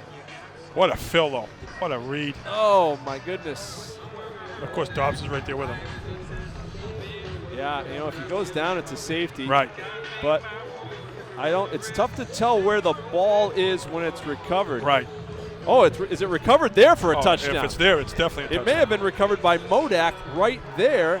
Possession in the end zone. That's not even. Yeah, that's the only concern, the end line. Let's see. You got to have full possession. Ooh. I don't know. That's tough. That's awful close. It depends. You know what, though, Andy? I tell you what. I think it would be hard to overturn that. So I think they'll probably go to the call on the field. Yes. Touchdown. Unbelievable turn of events. You know who's a happy guy right now? Coach Mike Pucko. Pucko's guys have done it, and the linebackers coach. Yes, unbelievable. Those two guys, good for the next 3 years, too, together. Outstanding stuff. King's kick is good. Now it's 13-10 with a lot of time left, and the University of New Hampshire has moved the football here this second half. So we are far from decided in Worcester. But wow. And you said earlier in the game, it feels like a defensive or a special teams play is going to be a difference here. Once in a while, right? What about Modak and Doran? Oof. You know what, Andy? This all comes back to, again, Coach Chesney making the gutsy call to go for it on 4th down. It changed the field. They didn't score, but now all of a sudden they don't get it, but they're on the 2-yard line. Bad things can happen to an offense, and they did. And, I think your message to your team is, listen, we're going to be aggressive. We're going to try to win football games. We're not going to sit back, and that's a great selling point to your football team. I just got to hold on. 56 left. Great home opener. Your sideline is fired up.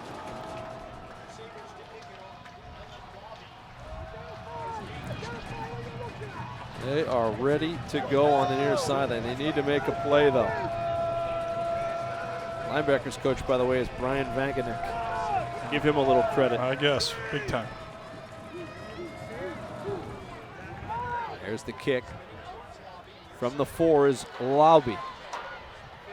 And he's at the 20 and still on his feet. He spins around to the 25. I like the fight on this guy. Special teams been outstanding again, both teams. Lauby's a freshman, and he's a good one.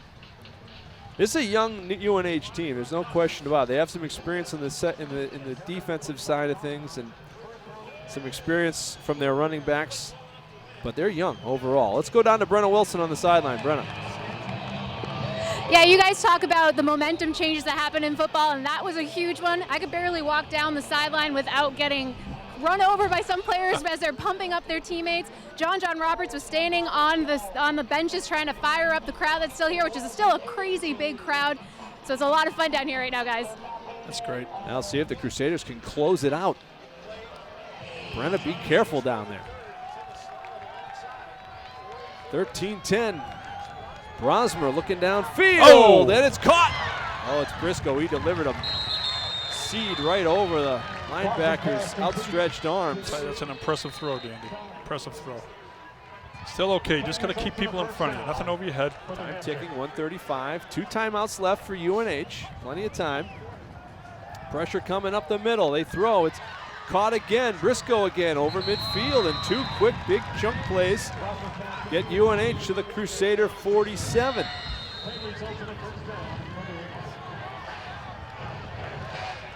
Now just 3 down linemen for the Crusaders. They're bringing just 3. Downfield he goes. This one incomplete, intended for Espinette. Minute 14 left. You know, they've really benefited from the fact that they're getting pressure with 3 people, which again, we talked about. They drop 8. It's a great thing for coverage, and you know, they're sticking to the game plan, which is good. They really are. These tall, skinny defensive linemen that Holy Cross has. They can fly, though. I mean, they're big dudes. They're big, strong guys, but they look from up here. They look like tall, skinny guys. Right. Against those big offensive linemen. Watch for a run snuck in here, though. Got to be careful here. There's looking downfield. Brosmer firing. Oh, Howard knocked away. It was Terrell Prince breaking on the ball and knocking it away from Malik Love. 3rd down coming. So, I mean, I wouldn't imagine it's 4 down territory. You do go 3 timeouts, but I mean 2 timeouts, so it's definitely 4 down territory, yes. So you know, you can throw the ball underneath the sticks and try to get it in 2 downs here. Just don't want anything over your head. A lot of noise on the near sideline. Holy Cross trying to get their crowd behind them here. 3rd and 10. Brosman downfield, firing, got it. Intercepted! Chris Riley off the deflection. The Crusaders with the turnover, and that much closer to sealing a win. Riley, the captain, comes up with a big play in center field down there. Yeah, it's a great play. Just, you know, it's the old tip drill type situation. The ball gets tipped, he keeps his eye on the ball, makes a diving interception. You know, it's well deserved. Holy Cross defense has played unbelievable today. I mean, UNH has too. Both teams have played great on defense, but you know, it's nice. You know, Holy Cross goes, you know, against Navy in week 1. You know, really a tough opener for anyone, and you know, they get rewarded by, you know, playing hard and coming back in a home opener. Hopefully, getting a win here. Just got to get a couple snaps here. They'll call 2 timeouts. That'll probably be about 50 seconds. You run the ball. You have to probably punt around 15 seconds if you don't get a 1st down. Well, Holy Cross needed one at home. And if they do get one, it's a big one because they have a bye week. Then they go to Yale, Syracuse, Bucknell, Brown. They are not back home until October 19th for homecoming, and that's Harvard that comes to town. Oh, yeah, another gimme. Right. Nuts. So, they're a non-conference schedule I would put up against anyone in this division. I mean, really. I mean, you got 2 Syracuse and Navy, and then, you know, other powerhouse teams too. You know, Harvard and Yale and UNH. My God, that's a great non-conference schedule. They reviewed the interception and confirmed the call, so it will be Holy Cross ball. I wonder if they have. I'm sure they do. Maybe a tighter formation here, just to kind of maybe with double tight. They've been spread the whole game for the most part, but just I know you got to run the ball. Is Peter Olive in the game? I'd imagine he should be the guy. UNH can stop it twice. They have 2 timeouts. So I'm looking at 54 seconds, Andy, after the 2nd timeout. And so you're looking at, you run the clock down, about punting the ball with like 15 seconds left. The give is to Oliver. Oliver fights back to the line of scrimmage. No gain there. UNH has been tough on the run, no question about it. Coach McCarty, my guy from AIC, coaches the D-line, does a great job. Those kids, obviously. If you're an old school football guy, your defense is your thing. You gotta love this football. Yeah. It's defense, special teams. You know, the way football used to be won. You know, before offenses started playing pinball. You know. Before the run and shoot of Terry Wallace and others. I'll tell you what, 13-10, Crusaders with a minute to play. And, you know, if they can somehow come away with it, it would be a big one. Yep. 2 straight at home against a great opponent in UNH. Agreed. 2 years ago and then again this year. But doing it and winning it, winning it a different way, too. Winning it with some defense, right. winning it late. You kind of alluded to that. It was kind of the game that we thought maybe, a special team or defense, something's going to happen because the offense really weren't gelling. And, Holy Cross makes a superb play at the end of the game on defense. 1 minute left. And they give it to Oliver. Oliver got stopped in the backfield. Nothing there. Another timeout. So 55 seconds. UNH will use their last timeout. Yeah, so the only reason I say about another tight end, so then you won't have that guy come flying off the edge like that. That's all. But so the clock is not going to stop. When the whistle blows, they'll blow it in play. So you're looking at the play's probably going to be 5 or 6 seconds. You're looking at 50-49. So you will probably see Holy Cross. 57. Okay. So it's going to be like 52. Yeah, and then take 20 and then they're going to take seconds off. It'll take 40 seconds, so it'll be down to 12. And then they'll call timeout and then go tight punt and punt the ball. And hopefully that'll be it. They'll probably have one offensive play. Yeah, UNH should get the ball back with a little bit of time, but where will they have it is the question. Right. Hey, we've seen some strange things here. I mean, UNH with a big stop at the 2-yard line, and if they get a couple first downs, the game's already over, and Holy Cross gets that safety / fumble / touchdown that ends up being a touchdown. Right. Unreal. So nothing is sealed yet. You're going to see the Holy Cross run the ball to the right here. Yep. Give this to Oliver. Oliver with a good push. That's good. Out to the 30-yard line. 53, so 52. So 12 seconds is where they can call a timeout. Yep. Actually 11. Yeah. So that's good. That's good game management by Holy Cross. They did exactly what they're supposed to do with the ball. I think they'll just wait, and with 1 second left, they'll call a timeout, and then they'll punt the football. And then, depending on the return, UNH probably have one shot at Hail Mary. And unless barring a penalty, the game will be over. They should probably expand the Ring of Honor because they beat Yale in dramatic fashion last year on Ring of Honor Day. That's awesome. And they're looking to get a win here over UNH, a team that was getting a couple of votes in the top 25 preseason. So, right. Yeah, so down to 12. So you figure the snap, he catches the ball, it's 10, kicks it. 8. I mean, the game may end on this play. If he has a high spiral punt, another coaching point, he might just have him kick the ball out of bounds. So that way they cannot return it either. Get a look at Bob Chesney huddled up. Mike Volcano right there. Coach Volcano. Formerly known as the Ultimate T-Hawk, as the old Algonquin High School coach. And very good man. So Coach Buck, a great guy. Coach Volcano, I know, obviously from coaching too. Really good guys. Ton of experience in the college level as well, Coach Volcano. And there's Bob Chesney trying to get the first win. I got to tell 2019. you, just been doing Holy Cross games for the last 3 or 4 years. It's just a different energy here. You know what I mean? It's culture. You can see it, you can feel it, and it's really good. All right, so they got nobody back, so you're gonna try to block has the punt. everybody coming. It's a good snap. And just Eng is the punter. Normally the place kicker. This is his 3rd punt of the afternoon. Catch it and kick it. They get it through, and the kick is up spiraling. It's a short let it kick. Roll. Don't touch it. Don't touch it. Don't 4, touch it. 3.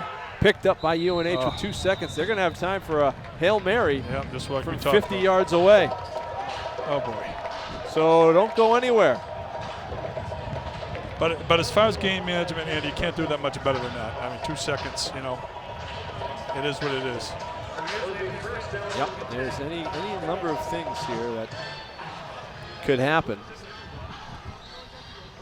It's wins at the back of the quarterback, so he'll have plenty of arm to get it into the end zone. And so right-handed quarterback, you normally would roll him to the right, but it's on the right head hash. So you may see the quarterback. We'll see where they line up. If they line up even, they're going trips one side. So normally, Andy, what happens is the 3 guys go to the end zone. Number 1 will run a diagonal right to the other pylon and look for a tip ball. So you'll see the quarterback roll to his left here. Brian Espinette, 6'3", former basketball player from Central Mass. He'd be the guy I'd be looking at. Here's Brosmer. He's rolling that side. He's throwing downfield. The ball's in the air. It's down. It's finally knocked down. Wow. My goodness. Holy Cross is going to win the game. That was scary. Final score, 13-10 Crusaders get a W at home, and they're going on the road for a while, but this will be a big one, and they'll get to celebrate this one for a couple days going into a bye week. Wow. What a win. Where was the ball? It was not visible for a while. Tell you, as a coach, you literally, your heart just falls until you see the ball hit the ground. Holy Cross, 13-10 as the teams meet to congratulate each other on a hard-fought game. Here's another look at it. So I got to give the quarterback the credit there. He throws it exactly where you need to throw.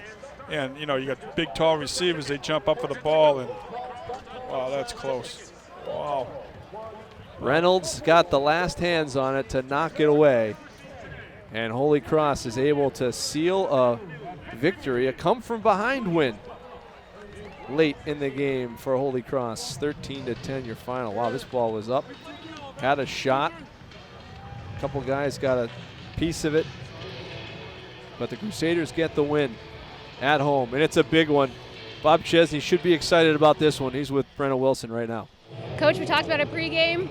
Opportunities would be a huge thing for you. What were you seeing out there for your team? Well, I think that, we just didn't do enough regardless, but I do think that in the end there, being able to make that play on defense is outstanding. I think if it ends up being a safety even, it's a good play on the defense. We knew they were going to run it. I thought our guys did a nice job. That's a big play, and to recover it in the end zone obviously means a lot.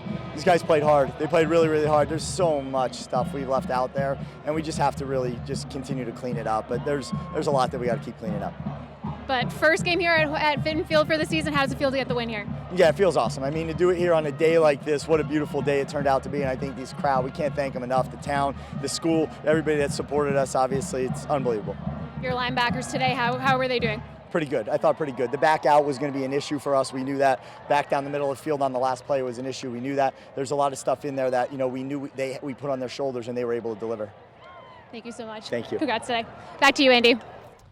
All right, thank you, Brenna. Thank you, Coach. Bob Chesney got to be pleased. He's got to be thrilled with a win. I mean, just the effort. You know what I mean? As a coach, all you want your guys to sell out every play, and they did. And good things happened at the end on defense, and they made a great play. And Connor Degenhardt, second start. He took care of the football. Right. Again, Coach said they left some stuff out there. Plenty of things to work on film. Derek Mountain with a nice game. And Liam Doran and Modak and Whitley and the guys up front making plays defensively. Crusaders can enjoy this one for a couple of days. They go into a bye week, and then they're on the road for what seems like an eternity. But Holy Cross with a win here today. We're going to our high school circuit. It starts Thursday with our kickoff game. Thursday night, Auburn and Oxford. You've coached in that game, Coach. It is a rivalry matchup, and we'll have it on Charter TV3. For all of us here from Charter TV3, for Coach Terry Wallace, Brenna Wilson on the sideline, Sean Grady, our producer-director, Dave Bolduck, and our entire crew, I'm Andy Lacombe saying thanks for watching. Holy Cross with a win, 13-10 over UNH. Good night, everybody.